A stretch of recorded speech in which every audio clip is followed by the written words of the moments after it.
Two's അക്കാഡമിയുടെ video ആദ്യമായിട്ട് കാണുന്നവർക്ക് വേണ്ടിയും അതേപോലെ തന്നെ ടൂസ് അക്കാഡമിയെ പരിചയമില്ലാത്തവർക്കായിട്ടും ഒന്നുകൂടി ടൂസ് അക്കാഡമിയെ പരിചയപ്പെടുത്തുകയാണ്. അക്കാഡമി കേരളത്തിൽ തന്നെ KTET, SET, NET, LPSA, UPSA, HSA, HSST മുതലായ എക്സാമുകൾക്കുള്ള ഓൺലൈൻ കോച്ചിങ് പ്രൊവൈഡ് ചെയ്യുന്ന നമ്പർ 1 ഇൻസ്റ്റിറ്റ്യൂട്ടാണ്.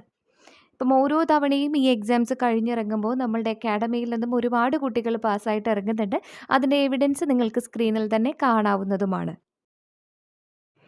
ടീച്ചിങ് റിലേറ്റഡ് ആയിട്ടുള്ള കോമ്പറ്റേറ്റീവ് എക്സാംസ്, PSA എക്സാംസ് ഇതിനൊക്കെയുള്ള കോച്ചിങ്, ക്വാളിറ്റി കോച്ചിങ് നിങ്ങൾക്ക് ആവശ്യമായിട്ടുണ്ടെന്നുണ്ടെങ്കിൽ ഒട്ടും മടി കൂടാതെ സ്ക്രീനിൽ കാണുന്ന നമ്പറിലേക്ക് വിളിക്കുക.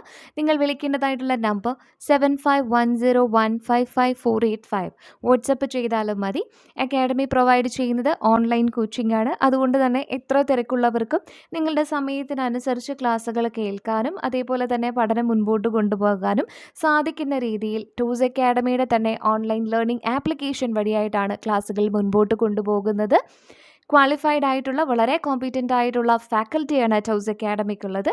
അതേപോലെ നിങ്ങളുടെ പഠനത്തെ വിലയിരുത്തുന്നതിന് വേണ്ടിയിട്ട് ആപ്ലിക്കേഷൻ ത്രൂ ആയിട്ട് തന്നെ നമ്മൾ ടെസ്റ്റുകൾ, വീക്ക്ലി ടെസ്റ്റുകൾ, റിവിഷൻ ടെസ്റ്റുകൾ, യൂണിറ്റ് ടെസ്റ്റുകളൊക്കെ തന്നെ കണ്ടക്ട് ചെയ്യുന്നുണ്ട്. ഒരു കോംപ്രിഹെൻസീവ് പാക്കേജാണ് അക്കാഡമി പ്രൊവൈഡ് ചെയ്യുന്നത്. അതുകൊണ്ട് തന്നെ നിങ്ങളുടെ കോച്ചിങ് നീഡ്സിന് വേണ്ടിയിട്ട് അക്കാഡമിയെ കോൺടാക്റ്റ് ചെയ്യുക. കോൺടാക്റ്റ് ചെയ്യേണ്ട നമ്പർ 7510155485. ഈ ഒരു വീഡിയോയുടെ കണ്ടന്റ് എന്ന് പറയുന്നത് കേരള സ്റ്റേറ്റ് എലിജിബിലിറ്റി ടെസ്റ്റിന് പേപ്പർ 2 കൊമേഴ്സ് പേപ്പറുമായിട്ട് ബന്ധപ്പെട്ട എല്ലാ വർഷവും തുടർച്ചയായിട്ട് ചോദിച്ചു കാണുന്നതായിട്ടുള്ള ചില ഹോട്ട് ടോപ്പിക്സ്, അതുപോലെ ആ ഭാഗത്തു നിന്ന് വന്നിട്ടുള്ള മോഡൽ ക്വസ്റ്റ്യൻസ്, ഇതാണ് നമ്മൾ ഈ ഒരു വീഡിയോയിൽ ഡിസ്കസ് ചെയ്യാനായിട്ട് പോകുന്നത്. നമുക്കറിയാം, സെറ്റിൻ്റെ ഡേറ്റ് ഓൾറെഡി ഡിക്ലെയർ ചെയ്തിട്ടുണ്ടായിരുന്നു. ജനുവരി 21 ആണ്. നമുക്കിനി 1 മന്ത് പോലും നമ്മളുടെ മുൻപിലില്ല. അപ്പം അതുകൊണ്ട് തന്നെ ഏറ്റവും വൈസായിട്ട് ഉള്ള സമയം യൂട്ടിലൈസ് ചെയ്യുക. Previous year question papers work out ചെയ്യാനായിട്ട് ശ്രമിക്കുക. അതിലെ ഇമ്പോർട്ടൻ്റ് ആയിട്ടുള്ള ടോപ്പിക്സ്, സെക്ഷൻസ് ഒക്കെ ഐഡൻറ്റിഫൈ ചെയ്തിട്ട് അതിൽ നിന്നും പഠനം മുൻപോട്ട് കൊണ്ടുപോകാനായിട്ട് ശ്രമിക്കുക. കാരണം എല്ലാ സിലബസും എല്ലാ ടോപ്പിക്സും കവർ ചെയ്യുക എന്ന് പറയുന്നത് ഇനി ഈ ഉള്ള ചുരുങ്ങിയ സമയത്തിനുള്ളിൽ ഭയങ്കര ബുദ്ധിമുട്ടായിരിക്കും. അതുകൊണ്ട് ഏറ്റവും സ്മാർട്ടായിട്ട് തന്നെ വർക്ക് ചെയ്യുക. പ്രീവിയസ് ഇയർ ക്വസ്റ്റ്യൻ പേപ്പേഴ്സ് കൂടുതലായിട്ട് റെഫർ ചെയ്ത് ഇമ്പോർട്ടൻ്റ് ആയിട്ടുള്ള ഏരിയാസ് ഐഡൻറ്റിഫൈ ചെയ്ത് അതുവഴിയായിട്ട് പഠനം മുൻപോട്ട് കൊണ്ടുപോകാനായിട്ട് ശ്രമിക്കുക. അപ്പോൾ നിങ്ങളെ ഹെൽപ്പ് ചെയ്യുന്നതായിട്ടുള്ള രീതിയിൽ ഒരുപാട് വീഡിയോസ് അക്കാഡമി ഈ ഒരു ചാനലിൽ തന്നെ പബ്ലിഷ് ചെയ്തിട്ടുണ്ട്. അപ്പം അത് ഒരുപാട് പഴയ വീഡിയോസൊക്കെ ആയിരിക്കും. നിങ്ങൾ സ്ക്രോൾ ചെയ്ത് നോക്കുകയാണെന്നുണ്ടെങ്കിൽ അങ്ങനെയുള്ള ടോപ്പിക്സ് നിങ്ങൾക്ക് ഐഡൻറ്റിഫൈ ചെയ്യാനായിട്ട് പറ്റും. അപ്പം കഴിഞ്ഞ തവണത്തെ സെറ്റ് എക്സാമിന് മുമ്പായിട്ടും ഒരുപാട് യൂസ്ഫുൾ ആയിട്ടുള്ള വീഡിയോസ്, ഇത്രയും കൂടി ടോപ്പിക്സൊക്കെ അടങ്ങിയ വീഡിയോസൊക്കെ അക്കാഡമി ചെയ്തിട്ടുണ്ട്. അപ്പം അതൊക്കെ നിങ്ങളെടുത്ത് നോക്കാനായിട്ട് ശ്രദ്ധിക്കുക. അപ്പം ഈ ഒരു വീഡിയോയിൽ സെറ്റിൻ്റെ പേപ്പറിൽ വരുന്ന കുറച്ച് hot topics and model questions നമുക്ക് നോക്കാം.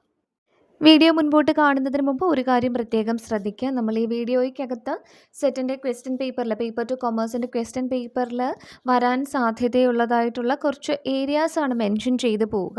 അത് മെൻഷൻ ചെയ്യുകയാണ് ചെയ്യുന്നത്, അല്ലാതെ അത് ഡീറ്റെയിൽഡ് ആയിട്ട് എക്സ്പ്ലെയിൻ ചെയ്യുന്ന ഒരു ക്ലാസ് ആയിട്ട് നിങ്ങളിതിനെ കാണരുത്. ഇതിൽ നിങ്ങൾക്ക് ക്ലാസ് പോലെ ഓരോ സെക്ഷൻസും ഡീറ്റെയിൽഡ് ആയിട്ടുള്ള എക്സ്പ്ലനേഷൻ കാണില്ല. ഇതിനകത്ത് ഇമ്പോർട്ടൻ്റ് ആയിട്ടുള്ള ഏരിയാസും ആ ഏരിയാസിൽ നിന്നും ഏത് രീതിയിലാണ് ക്വസ്റ്റ്യൻസ് വരിക എന്നുള്ളതുമായിരിക്കും ഈ വീഡിയോയിൽ മെൻഷൻ ചെയ്ത് പോവുക. ആ ഏരിയാസുമായിട്ട് ബന്ധപ്പെട്ടുള്ള നോട്ട്സ് കളക്ട് ചെയ്തത് പഠിക്കുക എന്നുള്ളത് നിങ്ങളുടെ ഉത്തരവാദിത്തമാണ്. അപ്പം ഇത് മനസ്സിൽ വെച്ചുകൊണ്ട് നമുക്ക് മുൻപോട്ട് പോകാം. അപ്പം ആദ്യമേ ക്വസ്റ്റ്യനാണ് നമ്മൾ ഡിസ്കസ് ചെയ്യാനായിട്ട് പോകുന്നത്. എന്നിട്ട് അതുമായിട്ട് ബന്ധപ്പെട്ട് വരുന്ന ഏരിയ ഏതാണെന്ന് ഐഡൻറ്റിഫൈ ചെയ്യാം. അപ്പം ഇപ്പോൾ സ്ക്രീനിൽ 2 ക്വസ്റ്റ്യൻസ് കാണാനായിട്ട് പറ്റും. Knowing exactly what you want men to do and then see that they do it in the best and the cheapest way is a statement by the മാനേജ്മെൻറ്റിനെ പറ്റിയിട്ടുള്ള ഒരു ഡെഫിനിഷനാണ്, ഒരു വ്യക്തിയുടെ ഡെഫിനിഷനാണ് പറഞ്ഞിട്ടുള്ളത്. അത് ടൈലറിൻ്റെ സയൻറ്റിഫിക് മാനേജ്മെൻറ്റുമായിട്ട് ബന്ധപ്പെട്ട് വരുന്ന സ്റ്റേറ്റ്മെൻറ്റാണ്, അല്ലെങ്കിൽ അതുമായിട്ട് ബന്ധപ്പെട്ട് വരുന്ന ഡെഫിനിഷനാണ്. രണ്ടാമതൊരു ക്വസ്റ്റ്യൻ തന്നിരിക്കുന്നത് management is an art of getting work done by others. This statement belongs to. ഇത് മാനേജ്മെൻറ്റിനെ പറ്റിയ ഒരു സ്റ്റേറ്റ്മെൻറ്റാണ്. ഇതാരാ പറഞ്ഞിട്ടുള്ളതെന്നാണ് ചോദിച്ചിട്ടുള്ളത്. ഹാറോൾഡ് കൂൺസ് പറഞ്ഞിട്ടുള്ള സ്റ്റേറ്റ്മെൻറ്റാണിത്. അപ്പം ഇത് രണ്ടും മാനേജ്മെൻറ്റിൻ്റെ ഡെഫിനിഷൻസ് ആണ്. അപ്പം കഴിഞ്ഞ കുറേ വർഷങ്ങളായിട്ട് ക്വസ്റ്റ്യൻ പേപ്പറിൽ തുടർച്ചയായിട്ട് കാണാൻ സാധിക്കുന്ന ഒരു ഏരിയയാണിത്. ഒരു വ്യക്തിയുടെ മാനേജ്മെൻറ്റിനെ പറ്റിയിട്ടുള്ള സ്റ്റേറ്റ്മെൻറ്റ് തന്നിട്ട്, അല്ലെങ്കിൽ ഒരു ഡെഫിനിഷൻ തന്നിട്ട് ആരുടെ ഡെഫിനിഷനാണ് അല്ലെങ്കിൽ ആരുടെ സ്റ്റേറ്റ്മെൻറ്റാണ് എന്നുള്ള രീതിയിലുള്ള ക്വസ്റ്റ്യൻസ് ഈ കഴിഞ്ഞ കുറച്ച് വർഷങ്ങളായിട്ട് കണ്ടിന്യൂസ് ആയിട്ട് കാണാൻ സാധിക്കുന്നുണ്ട്. അപ്പോൾ ഡെഫിനിഷൻസ് ഓഫ് മാനേജ്മെൻറ്റ് എന്ന് പറയുന്നത് ഇമ്പോർട്ടൻ്റ് ആയിട്ടുള്ള ഏരിയയാണ്. അത് പഠിച്ചു വെക്കാനായിട്ട് ശ്രദ്ധിക്കുക. നിങ്ങൾക്ക് ഹെൽപ്ഫുൾ ആകുന്ന രീതിയിൽ കുറച്ച് ഇമ്പോർട്ടൻ്റ് ആയിട്ടുള്ള ഡെഫിനിഷൻസ് സ്ക്രീനിൽ തന്നിട്ടുണ്ട്. ഇത് പഠിച്ചു വെക്കുന്നത് എന്തുകൊണ്ടും നല്ലതായിരിക്കും. ഹാറോൾഡ് കൂൺസിൻ്റെ ഡെഫിനിഷൻ വളരെ ഇമ്പോർട്ടൻ്റ് ആണ്. നമ്മൾ അതുമായിട്ട് ബന്ധപ്പെട്ട ഒരു ക്വസ്റ്റ്യൻ കണ്ടിരുന്നു. Management is a art of getting things done through and with people in formally organised groups. അതുപോലെ മെറി പാക്കർ ഫോലറ്റിൻ്റെ ഡെഫിനിഷനും സിമിലർ ആണ്. Art of getting things done through people. Henry ഫയോളിൻ്റെ ഡെഫിനിഷനും വളരെ ഇമ്പോർട്ടൻ്റ് ആണ്. To manage is to forecast and plan to organise to command, to coordinate and to control. Oliver Sheldon's definition: management is the attainment of pre-established goals by the direction of human performance along pre-established lines. ഇത്രയും മാത്രം തന്നിട്ട് ഇത് ആരുടെ definition ആണെന്ന് ചോദിക്കാം. അല്ലെങ്കിൽ it is a management of people and not the direction of thing. അത് ആരുടെ സ്റ്റേറ്റ്മെൻ്റ് ആണെന്ന് വേണമെങ്കിലും ചോദിക്കാം. അപ്പം ഈ ഡെഫിനിഷൻസ് ഒക്കെ ഒന്ന് പഠിച്ചു വയ്ക്കുക. കുറച്ച് ഇമ്പോർട്ടൻ്റ് ആയിട്ടുള്ള ഡെഫിനിഷൻസ് കൂടി നമുക്ക് നോക്കാം. റോബർട്ട് ക്രീറ്റ്നറിൻ്റെ ഡെഫിനിഷനാണ്: management is a problem solving process of effectively achieving organizational objectives through the efficient use of scarce resources in a changing environment. Important ആയിട്ടുള്ള ഒരു ഡെഫിനിഷനാണ്. ടൈലറിൻ്റെ ഡെഫിനിഷൻ സയൻറ്റിഫിക് മാനേജ്മെൻറ്റുമായിട്ട് ബന്ധപ്പെട്ടാണ്: knowing exactly what you want men to do and seeing that they do it in the best and the cheapest manner. Peter ഡ്രക്കറിൻ്റെ definition: management is a multipurpose organ that manages business and managers and managers workers and work. E.F.L. Bretchൻ്റെ ഡെഫിനിഷനാണ്: management is a technique by which the purpose and objectives of a particular human group R determined, classified and effectuated. അപ്പം ഈ definitions ഒക്കെ ഒന്ന് നോക്കി വയ്ക്കുക. അടുത്ത ഒരു ചോദ്യം നോക്കാം. Who is known as a father of modern management theory? Modern management തിയറിയുടെ ഫാദർ എന്നറിയപ്പെടുന്നത് ഹെൻറി ഫയോളാണ്. അതുപോലെ തന്നെ who is a father of bureaucratic management theory എന്നും, അതുപോലെ who was instrumental in developing MBO concept, ഈ രീതിയിലുള്ള ചോദ്യങ്ങളൊക്കെ ചോദിച്ചിട്ടുണ്ട്. അപ്പം ഇപ്പോൾ ഫേമസ് മാനേജ്മെൻറ്റ് പേഴ്സണാലിറ്റീസ് അവരെ നമ്മൾ എങ്ങനെ വിശേഷിപ്പിക്കുന്നു, ഇങ്ങനെയുള്ള ചോദ്യങ്ങൾ കാണാറുണ്ട്. അപ്പം ആ ഒരു ഭാഗവും വളരെ ഇമ്പോർട്ടൻ്റ് ആയിട്ട് വരുന്ന ഒരു ഏരിയയാണ്. അതായത് ഫേമസ് മാനേജ്മെൻറ്റ് പേഴ്സണാലിറ്റീസ്. ഇമ്പോർട്ടൻ്റ് ആയിട്ടുള്ളതും നിങ്ങൾ ഓർത്ത് വെക്കേണ്ടതുമായിട്ടുള്ള കുറച്ച് ഫേമസ് പേഴ്സണാലിറ്റീസിനെയാണ് ഇവിടെ പറഞ്ഞിട്ടുള്ളത്. റോബർട്ട് ഓവനിയാണ് ഫാദർ ഓഫ് പേഴ്സണൽ മാനേജ്മെൻറ്റ് എന്നറിയപ്പെടുന്നത്. അതുമായിട്ട് ബന്ധപ്പെട്ട ചോദ്യം ഇതുവരെ ചോദിച്ചിട്ടില്ല, എങ്കിലും ഇമ്പോർട്ടൻ്റ് ആണ്, ഓർത്ത് വെച്ചാൽ നന്നായിരിക്കും. റോബർട്ട് ഓവനിയാണ് ഫാദർ ഓഫ് പേഴ്സണൽ മാനേജ്മെൻറ്റ് എന്ന് പറയുന്നത്. ഇനി ഹെൻറി ഫയോളിൻ്റെ വിശേഷണങ്ങളൊക്കെ തന്നെ കൊടുത്തിട്ടുണ്ട്. അത് വളരെ ഇമ്പോർട്ടൻ്റ് ആണ്, അത് ചോദിച്ചിട്ടുള്ളതുമാണ്, അത് ഓർത്ത് വെക്കാനായിട്ട് ശ്രമിക്കാം. Father of modern management theory, father of general management, father of modern management, father of management process school, ഇങ്ങനെയൊക്കെ അദ്ദേഹം അറിയപ്പെടുന്നുണ്ട്. അതുപോലെ 14 പ്രിൻസിപ്പിൾസ് ഓഫ് മാനേജ്മെൻറ്റ് പ്രൊപ്പൗണ്ട് ചെയ്തത് ഹെൻറി ഫയോളാണ്. അദ്ദേഹത്തിൻ്റെ 14 പ്രിൻസിപ്പിൾസ് ഓഫ് മാനേജ്മെൻറ്റിനെയാണ് അഡ്മിനിസ്ട്രേറ്റീവ് മാനേജ്മെൻറ്റ് തിയറി എന്ന് പറയുന്നത്. അതുകൊണ്ട് father of administrative management theory എന്ന് ചോദിച്ചു കഴിഞ്ഞാലും ഹെൻറി ഫയോള തന്നെയാണ് ആൻസർ. F.W. ടൈലർ, അതും ഇമ്പോർട്ടൻ്റ് ആയിട്ടുള്ളൊരു ഡെഫിനിഷനാണ്. ഫാദർ ഓഫ് സയൻറ്റിഫിക് മാനേജ്മെൻറ്റ് എന്നാണ് അദ്ദേഹത്തെ അറിയപ്പെടുന്നത്. മാക്സ് വെബറിനെയാണ് father of bureaucratic management theory എന്നറിയപ്പെടുന്നത്. ഇമ്പോർട്ടൻ്റ് ആണ്. ഇനി എൽട്ടൺ മായോനുമായിട്ട് റിലേറ്റ് ചെയ്തിട്ട് who is a founder of human relations movement ചോദ്യം വന്നിട്ടുള്ളതാണ്. അത് ഇമ്പോർട്ടൻ്റ് ആണ്. എൽട്ടൺ മായോനെയാണ് founder of human relations movement ആയിട്ട് കണക്കാക്കുന്നത്. അതുപോലെ തന്നെ father of human resource management എന്ന് അറിയപ്പെടുന്നു. ഉഡായ് പരീക്കിനെയാണ് father of human resource management in India ആയിട്ട് കണക്കാക്കപ്പെടുന്നത്. Abraham മാസ്ലോനെ father of humanistic psychology അല്ലെങ്കിൽ തേർഡ് ഫോഴ്സ് എന്നറിയപ്പെടുന്നു. എഡ്വേർഡ് ഡീമിങ്ങിനെയാണ് father of modern quality control എന്നറിയപ്പെടുന്നത്. പീറ്റർ എഫ് ഡ്രക്കറിനെ ഫാദർ ഓഫ് മോഡേൺ മാനേജ്മെൻറ്റ് എന്ന് അറിയപ്പെടുന്നു. നെക്സ്റ്റ് ഒരു question: the philosophy of management is a book written by. അപ്പം authors and the books, important ആയിട്ടുള്ള അല്ലെങ്കിൽ ഫേമസ് ആയിട്ടുള്ള ഓഥേഴ്സും അവരുടെ ബുക്സും, ഈ രീതിയിലുള്ള ക്വസ്റ്റ്യൻസ് വരാറുണ്ട്. അപ്പം ആ ഒരു ഭാഗം കൂടി പ്രത്യേകമായിട്ട് ഓർത്ത് വെക്കുന്നത് നല്ലതായിരിക്കും. ഫിലോസഫി ഓഫ് മാനേജ്മെൻറ്റ് എന്ന് പറയുന്ന ബുക്ക് എഴുതിയത് ഒലിവർ ഷെൽഡൻ ആണ്. അതുപോലെ കുറച്ച് ഫേമസ് ആയിട്ടുള്ള ഓഥേഴ്സും അവരുടെ ബുക്സിൻ്റെ പേരും ഇവിടെ തന്നിട്ടുണ്ട്. പഠിച്ചു വെക്കാൻ പറ്റുന്നിടത്തോളം നിങ്ങൾ പഠിച്ചു വെക്കുക. ഹാറോൾഡ് കൂൺസിൻ്റെ പ്രധാനപ്പെട്ട പുസ്തകങ്ങളാണ് management, a global perspective, essentials of management, a practical introduction to business, the management theory jungle എന്ന് പറയുന്നത്. മാനേജ്മെൻറ്റ് തിയറി ജംഗിളുമായി ബന്ധപ്പെട്ട് പ്രീവിയസ് ഇയർ ക്വസ്റ്റ്യൻ ചോദിച്ചിട്ടുണ്ട്. അപ്പം ഹാറോൾഡ് കൂൺസിൻ്റെ ബുക്കാണ് മാനേജ്മെൻറ്റ് തിയറി ജംഗിൾ. അദ്ദേഹമാണ് ഡിഫറൻസ് സ്കൂൾസ് ഓഫ് മാനേജ്മെൻറ്റിനെ മാനേജ്മെൻറ്റ് തിയറി ജംഗിൾ എന്ന് വിശേഷിപ്പിച്ചിട്ടുള്ളത്. മേരി പാക്കർ ഫോലറ്റിൻ്റെ ഇമ്പോർട്ടൻ്റ് ആയിട്ടുള്ള ബുക്കാണ് ഡൈനാമിക് അഡ്മിനിസ്ട്രേഷൻ. ഹെൻറി ഫയോളിൻ്റെ ഇമ്പോർട്ടൻ്റ് ആയിട്ടുള്ള പുസ്തകമാണ് general and industrial management. Oliver ഷെൽഡൻ്റേതാണ് നമ്മൾ നേരത്തെ പറഞ്ഞതുപോലെ ഫിലോസഫി ഓഫ് മാനേജ്മെൻറ്റ്. എൽട്ടൺ മായോയുടെ പുസ്തകങ്ങളാണ് the social problems of industrial civilisation, human problems of industrial civilisation and democracy and freedom. ഇനി ടൈലറിൻ്റെ പുസ്തകങ്ങൾ പ്രത്യേകമായിട്ട് പഠിച്ചു വയ്ക്കുക. Principles of scientific management, shop management, scientific management, the adjustment of wages to efficiency, piece rate system. Peter ഡ്രക്കറിൻ്റെ പുസ്തകങ്ങളും important ആണ്, പഠിച്ചു വയ്ക്കുക. Managing the non profit organisation, innovation and entrepreneurship, the practice of managing for results. അത് ചോദ്യം ചോദിച്ചിട്ടുണ്ട് കേട്ടോ. Managing for results എന്ന് പറയുന്നത് തന്നെയാണ് മാനേജ്മെൻറ്റ് ബൈ ഒബ്ജക്റ്റീവ്സ് എന്ന് പറയുന്നത്. ഈ ഒരു കോൺസെപ്റ്റ് കൊണ്ടുവന്നത് പീറ്റർ എഫ് ഡ്രക്കറാണ്. അദ്ദേഹത്തിൻ്റെ പുസ്തകമാണ് managing for results. Management challenges for 21st century, അതുമായിട്ട് റിലേറ്റ് ചെയ്തിട്ടും പ്രീവിയസ് ഇയർ ക്വസ്റ്റ്യൻസ് ചോദിച്ചിട്ടുണ്ട്. ആ പുസ്തകം ആരുടേതായിരുന്നു എന്ന്. അപ്പോൾ management challenges for the 21st century എന്ന് പറയുന്നത് പീറ്റർ എഫ് ഡ്രക്കറിൻ്റെ പുസ്തകമാണ്. Managing for the future, managing in the next society, effective executive in action, concept of the corporation, people and performance. ഇത്രയും പുസ്തകങ്ങൾ പീറ്റർ ഡ്രക്കറിൻ്റെ ഇമ്പോർട്ടൻ്റ് ആയിട്ടുള്ള പുസ്തകങ്ങളാണ്. EFL ബ്രച്ചിൻ്റെ പുസ്തകങ്ങളാണ്. The evolution of modern management, managing for revival, principles and practice of management, managing its nature and significance. അടുത്ത കുറച്ച് ചോദ്യങ്ങൾ വന്നിരിക്കുന്നത് ശ്രദ്ധിക്കുക. ഈ കാണിച്ചിരിക്കുന്നതെല്ലാം തന്നെ പ്രീവിയസ് ഇയർ ക്വസ്റ്റ്യൻസ് ആണ്. Propounder of ERG theory of motivation, ഇത് മോട്ടിവേഷൻ എന്ന് പറയുന്ന ആ ഒരു ഭാഗത്ത് നിന്ന് അല്ലെങ്കിൽ മോട്ടിവേഷൻ തിയറീസിൻ്റെ ഭാഗത്ത് നിന്ന് വന്നതായിട്ടുള്ള ചോദ്യങ്ങളാണ്. ERG തിയറി പ്രൊപ്പൗണ്ട് ചെയ്തത് ആരാണ്? The father of three needs തിയറിയുടെ ഫാദർ ആരാണ്? Who was instrumental in relating human motivation with hierarchy of നീഡ്സുമായിട്ട് ഹ്യൂമൻ മോട്ടിവേഷനെ ബന്ധിപ്പിച്ചത് ആരാണ്?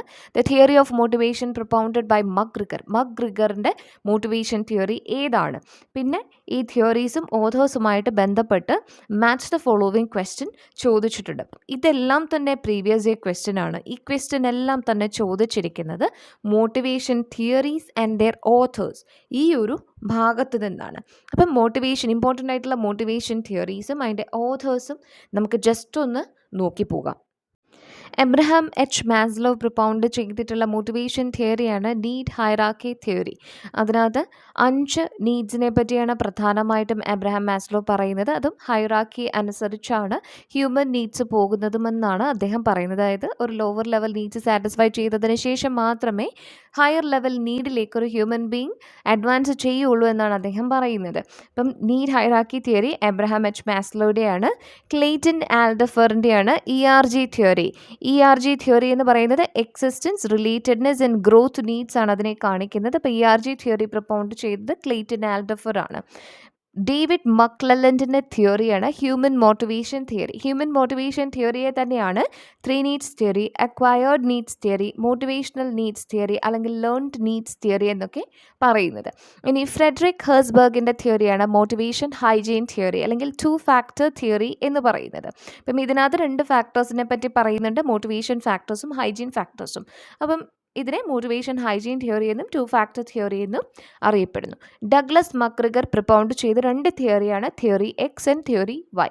വില്യം ഔച്ചി പ്രൊപ്പൗണ്ട് ചെയ്ത തിയറിയാണ് തിയറി Z. വിക്ടർ റൂമിൻ്റെ തിയറിയാണ് expectancy theory. John Adams propound ചെയ്ത മോട്ടിവേഷൻ തിയറിയാണ് ഇക്വിറ്റി തിയറി. ഇതിനകത്ത് ജസ്റ്റ് തിയറീസിൻ്റെയും അതിൻ്റെ ഓഥേഴ്സിൻ്റെയും പേരുകൾ മാത്രമേ പറയുന്നുള്ളൂ. ഈ ഭാഗത്ത് നിന്ന് തന്നെ ഒരുപാട് ചോദ്യങ്ങൾ വന്നിട്ടുണ്ട് എന്ന് ഞാൻ കാണിച്ചിരിക്കുന്ന ആ ചോദ്യങ്ങൾ കണ്ടു കഴിഞ്ഞാൽ നിങ്ങൾക്ക് മനസ്സിലാവും. പക്ഷേ ഇത് മാത്രമല്ല, ഇത് വളരെ ഇമ്പോർട്ടൻ്റ് ആയിട്ടുള്ള ഒരു ഏരിയ ആണ്. അതായത് ഓരോ തിയറിയും നിങ്ങൾ ഡീറ്റെയിൽഡ് ആയിട്ട് പഠിച്ചു വെക്കണം. അതായത് ഇതിനകത്ത് വരുന്നത് എന്തൊക്കെയാണ്. ഇപ്പോൾ 2 ഫാക്ടർ തിയറിക്കകത്ത് തന്നെ മോട്ടിവേഷൻ ഫാക്ടേഴ്സ് ഏതൊക്കെയാണ്, ഹൈജീൻ ഫാക്ടേഴ്സ് ഏതൊക്കെയാണ്, ERG തിയറി അതിൻ്റെ ഫുൾ ഫോം, അതുപോലെ എബ്രഹാം മാസ്ലോയുടെ നീഡ് ഹൈറാർക്കി തിയറിയുമായിട്ട് ERG തിയറിക്കുള്ള ബന്ധം എന്താണെന്നുള്ളത്, അതുപോലെയൊക്കെയുള്ള കാര്യങ്ങൾ ഭയങ്കര ഡീറ്റെയിൽഡ് ആയിട്ട് ഈ ഒരു ഭാഗം പഠിച്ചു വെക്കണം. അതിൽ നിന്നും ഒത്തിരി ചോദ്യങ്ങൾ വന്നിട്ടുണ്ട്. ഞാൻ എല്ലാ ചോദ്യങ്ങളും ഇവിടെ കാണിച്ചിട്ടില്ല. ഓഥേഴ്സും തിയറീസുമായിട്ട് ബന്ധപ്പെട്ട് വരുന്നത് മാത്രമേ ഞാൻ കാണിച്ചിട്ടുള്ളൂ. ഓരോ തിയറിയുടെ ഉള്ളിൽ നിന്നും ക്വസ്റ്റ്യൻസ് വന്നിട്ടുണ്ട്. അപ്പം ഈ ഒരു ഭാഗം വളരെ ഡീറ്റെയിൽഡ് ആയിട്ട് കവർ ചെയ്യാനായിട്ട് ശ്രദ്ധിക്കുക. അടുത്തതായിട്ട് വന്നിരിക്കുന്ന ക്വസ്റ്റ്യൻസ് ഒന്ന് ശ്രദ്ധിക്കുക. The beginning point of strategic intent is. Strategic ഇൻറ്റൻറ്റിൻ്റെ ബിഗിനിങ് പോയിന്റ്, ഇത് സ്ട്രാറ്റജിക് മാനേജ്മെൻറ്റിൻ്റെ അകത്ത് നിന്ന് സ്ട്രാറ്റജിക് ഇൻറ്റൻറ്റ് എന്ന് പറയുന്ന ടോപ്പിക്കിൻ്റെ ഉള്ളിൽ നിന്ന് വന്നിട്ടുള്ള ചോദ്യങ്ങളാണ്. സ്ട്രാറ്റജിക് ഇൻറ്റൻറ്റ് എന്ന് പറയുമ്പോൾ അതിനകത്ത് vision, mission, objectives, goals and business definition, ഇത്രയും കാര്യങ്ങളാണ് ഉൾപ്പെടുന്നത്. Beginning point of strategic intent എന്ന് പറയുന്നത് ഇറ്റ്സ് ഓൾവേസ് വിഷൻ. വിഷൻ കഴിഞ്ഞിട്ട് വരുന്നതാണ് മിഷൻ, പിന്നീട് ഗോൾസ്, പിന്നീട് objectives. Okay, where exactly we want to place our business pertains to. ഫ്യൂച്ചറിൽ നമ്മളുടെ ബിസിനസ് എവിടെ എത്തിച്ചേരണമെന്നാണോ നമ്മൾ ആഗ്രഹിക്കുന്നത്, അതുമായിട്ട് ബന്ധപ്പെട്ട് നമ്മളുടെ വിഷൻ, അതാണ് വിഷൻ എന്ന് പറയുന്നത്. നമുക്ക് എവിടെയാണോ ഫ്യൂച്ചറിൽ നമ്മളുടെ ഓർഗനൈസേഷനെ എത്തപ്പെടേണ്ടതെന്ന് നമ്മൾ ആഗ്രഹിക്കുന്നത്, എവിടെയാണോ നമ്മളുടെ ഓർഗനൈസേഷനെ നമ്മൾ കാണാൻ ആഗ്രഹിക്കുന്നത്, അതിനെയാണ് നമ്മളുടെ വിഷൻ എന്ന് പറയുന്നത്. അപ്പം നെക്സ്റ്റ്, ഫേംസ് മിഷൻ സ്റ്റേറ്റ്മെൻറ്റ്. ശരിക്കും ഒരു മിഷൻ സ്റ്റേറ്റ്മെൻറ്റ് എന്ന് പറയുന്നത് ഒരു ഫേം എന്തിനാണ് ആ സൊസൈറ്റിയിൽ നിലനിൽക്കുന്നത്, എന്ത് തരത്തിലുള്ള പ്രൊഡക്ട്സ് ആൻഡ് സർവീസസ് ആണ് ഓഫർ ചെയ്യുന്നത്, ആ സൊസൈറ്റിയുമായിട്ടുള്ള ആ ഫേമിൻ്റെ റിലേഷൻഷിപ്പ് എങ്ങനെ പോകുന്നു എന്ന് ഡിക്ലെയർ ചെയ്യുന്ന സ്റ്റേറ്റ്മെൻറ്റാണ് മിഷൻ സ്റ്റേറ്റ്മെൻറ്റ്. അതാണ് ഒരു ഓർഗനൈസേഷനെ അതിൻ്റെ കോമ്പറ്റീറ്റേഴ്സിൽ നിന്നും ഡിസ്റ്റിങ്ക്യൂഷ് ചെയ്ത് നിർത്തുന്നത്. അപ്പോൾ അതുകൊണ്ടാണ് അതിൻ്റെ ആൻസർ വന്നിട്ടുള്ളത്. It declares the purpose of an organisation, how they serve their customers. ഇനി next question, an enduring statement of purpose that distinguishes one organisation from other similar organisations. ഒരു ഓർഗനൈസേഷനെ അതുപോലെയുള്ള മറ്റ് ഓർഗനൈസേഷനിൽ നിന്ന് വ്യത്യസ്തമാക്കി നിർത്തുന്നത്, ഞാൻ നേരത്തെ പറഞ്ഞതുപോലെ അത് മിഷൻ സ്റ്റേറ്റ്മെൻ്റ് ആണ്. ഇനി മാച്ച് ദ ഫോളോവിങ് ആയിട്ട് ചോദിച്ചിട്ടുണ്ട്. Uniqueness or distinctiveness. Uniqueness or distinctiveness എന്ന് പറയുമ്പോൾ ഒരു ഓർഗനൈസേഷനെ മറ്റുള്ളതിൽ നിന്നും വ്യത്യസ്തമാക്കി നിർത്തുന്നത്, അതൊരു ഓർഗനൈസേഷൻ്റെ മിഷനാണ്. Operational definition of goals. ഗോൾസിൻ്റെ ഓപ്പറേഷണൽ ഡെഫിനിഷൻ. ഗോൾസ് എന്ന് പറയുന്നത് വളരെ വേഗ് ആയിരിക്കും, എന്നാൽ ഒബ്ജക്റ്റീവ്സ് എന്ന് പറയുന്നത് സ്പെസിഫിക് ആയിരിക്കും. ഓപ്പറേഷണൽ ഡെഫിനേഷൻ ഓഫ് ഗോൾസ് എന്ന് പറയുന്നത് ഒബ്ജക്റ്റീവ്സ് ആണ്. Pre designed plan of action. Pre designed plan of action ആണ് ടാക്ടിക്സ് എന്ന് പറയുന്നത്. Long term direction of organisation എന്ന് പറയുന്നത് സ്ട്രാറ്റജി. അപ്പം ഈ പറയുന്ന കാര്യങ്ങളെല്ലാം തന്നെ സ്ട്രാറ്റജിക് ഇൻറ്റൻറ്റിൻ്റെ എലമെൻസിൻ്റെ ഡെഫിനിഷൻസിൽ നിന്നും വന്നിട്ടുള്ള ക്വസ്റ്റ്യൻസ് ആണ്. അപ്പോൾ സ്ട്രാറ്റജിക് ഇൻറ്റൻറ്റിൻ്റെ അകത്ത് എന്തൊക്കെ വരുന്നു എന്ന് മാത്രം നമുക്കൊന്ന് ജസ്റ്റ് നോക്കിപ്പോകാം. ഈ ഒരു ഭാഗം വളരെ ഇമ്പോർട്ടൻ്റ് ആണ്, ഡീറ്റെയിൽ ആയിട്ട് കവർ ചെയ്യാനായിട്ട് ശ്രദ്ധിക്കുക. സ്ട്രാറ്റജിക് ഇൻറ്റൻറ്റിൽ പ്രധാനമായിട്ടും 5 എലമെൻറ്റ്സ് ആണ് വരുന്നത്. Vision, mission, business definition, goals and objectives. Vision എന്ന് പറയുന്നത് where the firm wants to be ultimately in what it wants to achieve. അതായത് അൾട്ടിമേറ്റ് ആയിട്ടും ഒരു ഫേമിന് എവിടെ എത്തിച്ചേരണം എന്നാണോ ആഗ്രഹം, അല്ലെങ്കിൽ ഫ്യൂച്ചറിൽ അതെന്താ തീരണമെന്നാണോ അത് മുൻകൂട്ടി കാണുന്നത്, അതെന്താണോ അച്ചീവ് ചെയ്യാൻ ആഗ്രഹിക്കുന്നത്, അതിനെയാണ് വിഷൻ എന്ന് പറയുന്നത്. മിഷൻ എന്ന് പറയുന്നത് purpose or reason for the organisations existence ആണ്. അതായത് എന്തിനാണ് ഒരു ഓർഗനൈസേഷൻ സൊസൈറ്റിയിൽ എക്സിസ്റ്റ് ചെയ്യുന്നത്, സൊസൈറ്റിയുമായിട്ട് അതിനുള്ള റിലേഷൻ എന്താണ്, എന്ത് സർവീസ് അല്ലെങ്കിൽ എന്ത് പ്രൊഡക്റ്റാണ് അത് സൊസൈറ്റിക്ക് എടുക്കുന്നത്, ഇതൊക്കെയാണ് മിഷനകത്ത് വരുന്നത്. ഇത് ആ ഓർഗനൈസേഷനെ അതിൻ്റെ കോമ്പറ്റീറ്റീവ് ഫേംസിൽ നിന്നും അതുപോലെയുള്ള സിമിലർ ഓർഗനൈസേഷനിൽ നിന്നും ഡിസ്റ്റിങ്ക്യൂഷ് ചെയ്ത് നിർത്തുന്നതായിട്ടുള്ള ഫേമിൻ്റെ സ്റ്റേറ്റ്മെൻ്റ് ആണ്. ഇനി ബിസിനസ് ഡെഫിനിഷൻ എന്ന് പറയുന്നത് എന്തൊക്കെ ബിസിനസ്സുകളിലാണ് ഒരു ഫേം എൻഗേജ് ചെയ്തിട്ടുള്ളത്, അല്ലെങ്കിൽ എന്തൊക്കെ ബിസിനസ്സുകളാണ് ഒരു ഫേമിനുള്ളത് എന്നുള്ളതിനെ പറ്റിയുള്ള ക്ലിയർ കട്ട് സ്റ്റേറ്റ്മെൻ്റ് ആണ് ബിസിനസ് ഡെഫിനിഷൻ. ഗോൾ എന്ന് പറയുന്നത് മിഷൻ, വിഷൻ പോലെ ഒരു ലോങ് ടേമിലേക്കുള്ള ഒരു അച്ചീവ്മെൻ്റ് അല്ല, എന്നാൽ ഒരു ഷോർട്ട് ടേമിൽ ആ ഓർഗനൈസേഷൻ്റെ എക്സിസ്റ്റൻസ് മൂലം ആ ഓർഗനൈസേഷൻ അച്ചീവ് ചെയ്യാൻ ആഗ്രഹിക്കുന്നതായിട്ടുള്ള റിസൾട്ട്സിനെയാണ് ഗോൾസ് എന്ന് പറയുന്നത്. എന്നാൽ ഗോൾസ് കുറച്ചും കൂടി ജനറലൈസ്ഡ് സ്റ്റേറ്റ്മെൻറ്റ്സ് ആയിരിക്കും, അതത്രയും സ്പെസിഫിക് ആയിരിക്കില്ല. ഗോൾസിൻ്റെ സ്പെസിഫിക് ആയിട്ടുള്ള സ്റ്റേറ്റ്മെൻറ്റ്സിനെയാണ് നമ്മൾ ഒബ്ജക്റ്റീവ് എന്ന് പറയുന്നത്. ഇപ്പം സ്ക്രീനിൽ കാണുന്നതായിട്ടുള്ള ക്വസ്റ്റ്യൻസ് ഒന്ന് നോക്കുക. High growth rate and low market share in a BCG matrix is characterised by. രണ്ടാമത്തെ question, business units with dim growth prospects and trailing market positions are categorised in the BCG matrix as. ഈ വന്നിരിക്കുന്ന ചോദ്യങ്ങളെല്ലാം തന്നെ BCG മെട്രിക്സുമായിട്ട് ബന്ധപ്പെട്ട് വന്നിട്ടുള്ളതാണ്. അപ്പോൾ BCG matrix എന്ന് പറയുന്നത് first യൂണിറ്റിൻ്റെ 4th and 5th മൊഡ്യൂൾ, അതായത് സ്ട്രാറ്റജിക് മാനേജ്മെൻറ്റിൻ്റെ ഉള്ളിൽ നിന്ന് വന്നിട്ടുള്ളതായിട്ടുള്ള ഒരു ടോപ്പിക്കാണ്. ഇതിൽ നിന്ന് പ്രീവിയസ് ഇയർ ക്വസ്റ്റ്യൻ പേപ്പേഴ്സിലെല്ലാം തന്നെ ഒരു ക്വസ്റ്റ്യൻ എങ്കിലും ഈ ഒരു ഭാഗത്തു നിന്ന് എപ്പോഴും ചോദിച്ച് കാണാറുണ്ട്. അതുകൊണ്ട് നമ്മൾ ഒട്ടും ഒഴിവാക്കാതെ പഠിച്ചു വെക്കേണ്ടതായിട്ടുള്ള എളുപ്പമായിട്ടുള്ള ഒരു ടോപ്പിക്ക് കൂടിയാണ് BCG മെട്രിക്സ് എന്ന് പറയുന്നത്. അപ്പോൾ BCG മെട്രിക്സിൻ്റെ എലമെൻറ്റ്സ് ജസ്റ്റ് ഒന്ന് നോക്കി പോകാം. BCG മെട്രിക്സിനെ തന്നെയാണ് ഗ്രോത്ത് ഷെയർ മെട്രിക്സ് എന്നറിയപ്പെടുന്നത്. അപ്പം ഇങ്ങനെ അറിയപ്പെടാൻ കാരണം BCG മെട്രിക്സിൽ 2 പാരാമീറ്റേഴ്സ് അല്ലെങ്കിൽ 2 ക്രൈറ്റീരിയ എന്ന് പറയുന്നത് മാർക്കറ്റ് ഷെയറും അതേപോലെ തന്നെ ഇൻഡസ്ട്രി ഗ്രോത്ത് റേറ്റും ആണ്. അപ്പം ഇതിൻ്റെ അടിസ്ഥാനത്തിൽ ഒരു ബിസിനസ്സിൻ്റെ യൂണിറ്റ്സിനെ, അതായത് സ്ട്രാറ്റജിക് ബിസിനസ് യൂണിറ്റുകളെ തരം തിരിക്കുകയാണ് BCG മെട്രിക്സിലൂടെ ചെയ്യുന്നത്. എന്നിട്ട് പ്രോഫിറ്റബിളായിട്ടുള്ളതിനെ നമ്മൾ മെയിൻറ്റെയിൻ ചെയ്യുന്നു, അല്ലാത്തതിനെ കളയുന്നു. ഓരോന്നിനും അതിൻ്റേതായിട്ടുള്ള സ്ട്രാറ്റജീസ് അഡോപ്റ്റ് ചെയ്യുന്നു. അതാണ് നമ്മൾ BCG മെട്രിക്സിലൂടെ ചെയ്യുന്നത്. ഇപ്പോൾ BCG മെട്രിക്സിൽ ഒരു ഫേമിൻ്റെ സ്ട്രാറ്റജിക് ബിസിനസ് യൂണിറ്റുകളെ 4ആയിട്ടാണ് തരം തിരിക്കുക. അതായത് ഇൻഡസ്ട്രി ഗ്രോത്ത് റേറ്റും മാർക്കറ്റ് ഷെയറും ഹൈ ആയിട്ടുള്ള SBUസിനെ സ്റ്റാർസ് എന്നാണ് അറിയപ്പെടുന്നത്. അതായത് ഒരു ഹൈ ഗ്രോത്ത് റേറ്റ് ഇൻഡസ്ട്രിയിൽ ഹൈ മാർക്കറ്റ് ഷെയറോടുകൂടി പ്രവർത്തിക്കുന്ന യൂണിറ്റ്സ് ആണെങ്കിൽ അവർ സ്റ്റാർസ് ആണ്. അവർക്ക് ക്യാഷ് യൂസേജും കൂടുതലായിരിക്കും, ക്യാഷ് ജനറേഷനും കൂടുതലായിരിക്കും. ഇനി ഒരു ഹൈ ഗ്രോത്ത് റേറ്റ് ഇൻഡസ്ട്രിയിൽ ലോ മാർക്കറ്റ് ഷെയറോടുകൂടി പ്രവർത്തിക്കുന്ന ഒരു ബിസിനസ് യൂണിറ്റിനെ ക്വസ്റ്റ്യൻ മാർക്സ് ആയിട്ടാണ് നമ്മൾ ക്ലാസിഫൈ ചെയ്യുക. ഇവിടെ ക്യാഷ് യൂസേജ് കൂടുതലാണെങ്കിലും ക്യാഷ് ജനറേഷൻ കുറവായിരിക്കും. പിന്നെ അത് ക്വസ്റ്റ്യൻ മാർക്ക് ആകാനുള്ള കാരണം അതിന് സ്റ്റാർസ് ആവാനുള്ള ഒരു സാധ്യതയുണ്ട്, അതുപോലെ തന്നെ ഡോഗ്സ് ആകാനുള്ള ഒരു സാധ്യതയുമുണ്ട്. അപ്പം അതെന്താണെന്ന് നമുക്ക് നിശ്ചയിക്കാനായിട്ട് പറ്റില്ല. അതുകൊണ്ടാണ് അതിനെ ക്വസ്റ്റ്യൻ മാർക്കായിട്ട് കണക്കാക്കുന്നത്. ഇനി ഒരു ലോ ഗ്രോത്ത് റേറ്റ് ഇൻഡസ്ട്രിയിൽ ഒരു ലോ മാർക്കറ്റ് ഷെയറോട് കൂടി പ്രവർത്തിക്കുന്ന SBUs ആണെങ്കിൽ അതിനെയാണ് ഡോഗ്സ് എന്ന് പറയുന്നത്. ഇതിൽ ക്യാഷ് യൂസേജും കുറവായിരിക്കും, ക്യാഷ് ജനറേഷനും കുറവായിരിക്കും. അപ്പം ഇങ്ങനെയുള്ള SBUസിനെ മെയിൻറ്റെയിൻ ചെയ്യുന്നത് കമ്പനിയെ സംബന്ധിച്ചിടത്തോളം നഷ്ടമാണ്. അതിനെ കമ്പനി കട്ട് ഓഫ് ചെയ്യുകയാണ് സാധാരണ ചെയ്യുന്നത്. ഡിസ്ഇൻവെസ്റ്റ്മെൻറ്റ് പോലെയുള്ള സ്ട്രാറ്റജീസിലേക്ക് പോവുകയാണ് ചെയ്യുന്നത്. ഇനി ഒരു ലോ ഗ്രോത്ത് റേറ്റ് ഇൻഡസ്ട്രിയിൽ ഹൈ മാർക്കറ്റ് ഷെയറോടുകൂടി പ്രവർത്തിക്കുന്ന SBUs ആണ് ക്യാഷ് കൗസ് എന്ന് പറയുന്നത്. ഇവർക്ക് ക്യാഷ് യൂസേജ് കുറവായിരിക്കും, എന്നാൽ ക്യാഷ് ജനറേഷൻ കൂടുതലായിരിക്കും. ഇങ്ങനെയുള്ള SBUs ആണ് ഫേമിന് ഏറ്റവും പ്രോഫിറ്റബിൾ ആയിട്ടുള്ളത്. ഇതിൽ നിന്ന് കിട്ടുന്നതായിട്ടുള്ള ക്യാഷും കൊണ്ടാണ് സ്റ്റാർസിനെ കൂടുതലായിട്ടും ഫേംസ് ഓപ്പറേറ്റ് ചെയ്യുന്നത്. അപ്പം ഈ ഒരു ക്ലാസിഫിക്കേഷൻ ഓർത്ത് വയ്ക്കുക. അപ്പം ഇതിൻ്റെ ബേസിസിലാണ് ക്വസ്റ്റ്യൻസ് ചോദിക്കുന്നത്.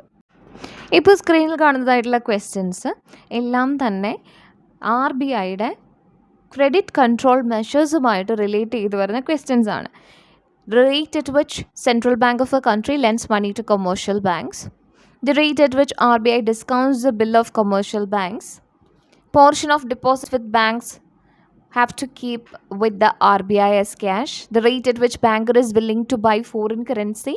ഇതൊക്കെ തന്നെ RBIയുടെ ക്രെഡിറ്റ് കൺട്രോൾ മെഷേഴ്സുമായിട്ട് ബന്ധപ്പെട്ട് വരുന്ന ക്വസ്റ്റ്യൻസ് ആണ്. അപ്പം അതിലെ ഇമ്പോർട്ടൻ്റ് ആയിട്ടുള്ള ടേംസ് പരിചയപ്പെട്ടിരിക്കുക, അത് പഠിച്ചു വയ്ക്കുക എന്നുള്ളത് വളരെ ഇമ്പോർട്ടൻ്റ് ആണ്. ഏത് ക്വസ്റ്റ്യൻ പേപ്പർ എടുത്ത് നോക്കിയാലും ഈ ഒരു ഭാഗത്ത് നിന്ന് ക്വസ്റ്റ്യൻ എന്തായാലും കാണാനായിട്ട് പറ്റും. അപ്പം ഇത് ഒഴിച്ചുകൂടാൻ പറ്റാത്തതായിട്ടുള്ള ഒരു ടോപ്പിക്ക് തന്നെയാണ്. അപ്പം repo rate, reverse repo rate, bank rate, CRR ഇതൊക്കെ എന്താണ് എന്ന് ഉറപ്പായിട്ടും പഠിച്ചു വയ്ക്കേണ്ടതാണ്. ക്രെഡിറ്റ് കൺട്രോൾ മെഷേഴ്സുമായിട്ട് ബന്ധപ്പെട്ട് വരുന്ന ഇമ്പോർട്ടൻ്റ് ആയിട്ടുള്ള കുറച്ച് ടേംസ് ഒന്ന് പരിചയപ്പെട്ടിരിക്കുക. എന്താണ് റിപ്പോ റേറ്റ് എന്ന് പറയുന്നത്? റിപ്പോ റേറ്റ് എന്ന് പറയുന്നത് interest rate at which RBI lends money to commercial banks for a short term. അതായത് ഷോർട്ട് ടേം ബോറോവിങ്സിന് വേണ്ടിയിട്ട് RBI ബാങ്കുകളുടെ കയ്യിൽ നിന്നും ചാർജ് ചെയ്യുന്നതായിട്ടുള്ള ഇൻട്രസ്റ്റ് റേറ്റ് ആണ് റിപ്പോ റേറ്റ് എന്ന് പറയുന്നത്. അതായത് കൊമേഴ്ഷ്യൽ ബാങ്കുകൾ RBIക്ക് കൊടുക്കേണ്ടതായിട്ടുള്ള ഇൻട്രസ്റ്റ് റേറ്റ്, RBIയുടെ കയ്യിൽ നിന്നും ഷോർട്ട് ടേം ലോൺസ് അവൈൽ ചെയ്യുമ്പോൾ RBIക്ക് കൊടുക്കേണ്ടതായിട്ടുള്ള ഇൻട്രസ്റ്റ് റേറ്റ് ആണ് റിപ്പോ റേറ്റ് എന്ന് പറയുന്നത്. Interest charged by RBI from banks on short term funds. ഇപ്പം റിവേഴ്സ് റിപ്പോ റേറ്റ് എന്ന് പറയുന്നത് ഇതിൻ്റെ ഓപ്പോസിറ്റ് ആണ്. അതായത് interest paid by RBI to commercial banks ആണ്. അതായത് RBI കൊമേഴ്ഷ്യൽ ബാങ്കുകളുടെ കയ്യിൽ നിന്നും ഷോർട്ട് ടേമിലേക്ക് ഫണ്ട്സ് ബോറോ ചെയ്യുമ്പോൾ RBI കൊമേഴ്ഷ്യൽ ബാങ്കുകൾക്ക് കൊടുക്കുന്നതായിട്ടുള്ള ഇൻട്രസ്റ്റ് റേറ്റ് ആണ് റിവേഴ്സ് റിപ്പോ റേറ്റ് എന്ന് പറയുന്നത്.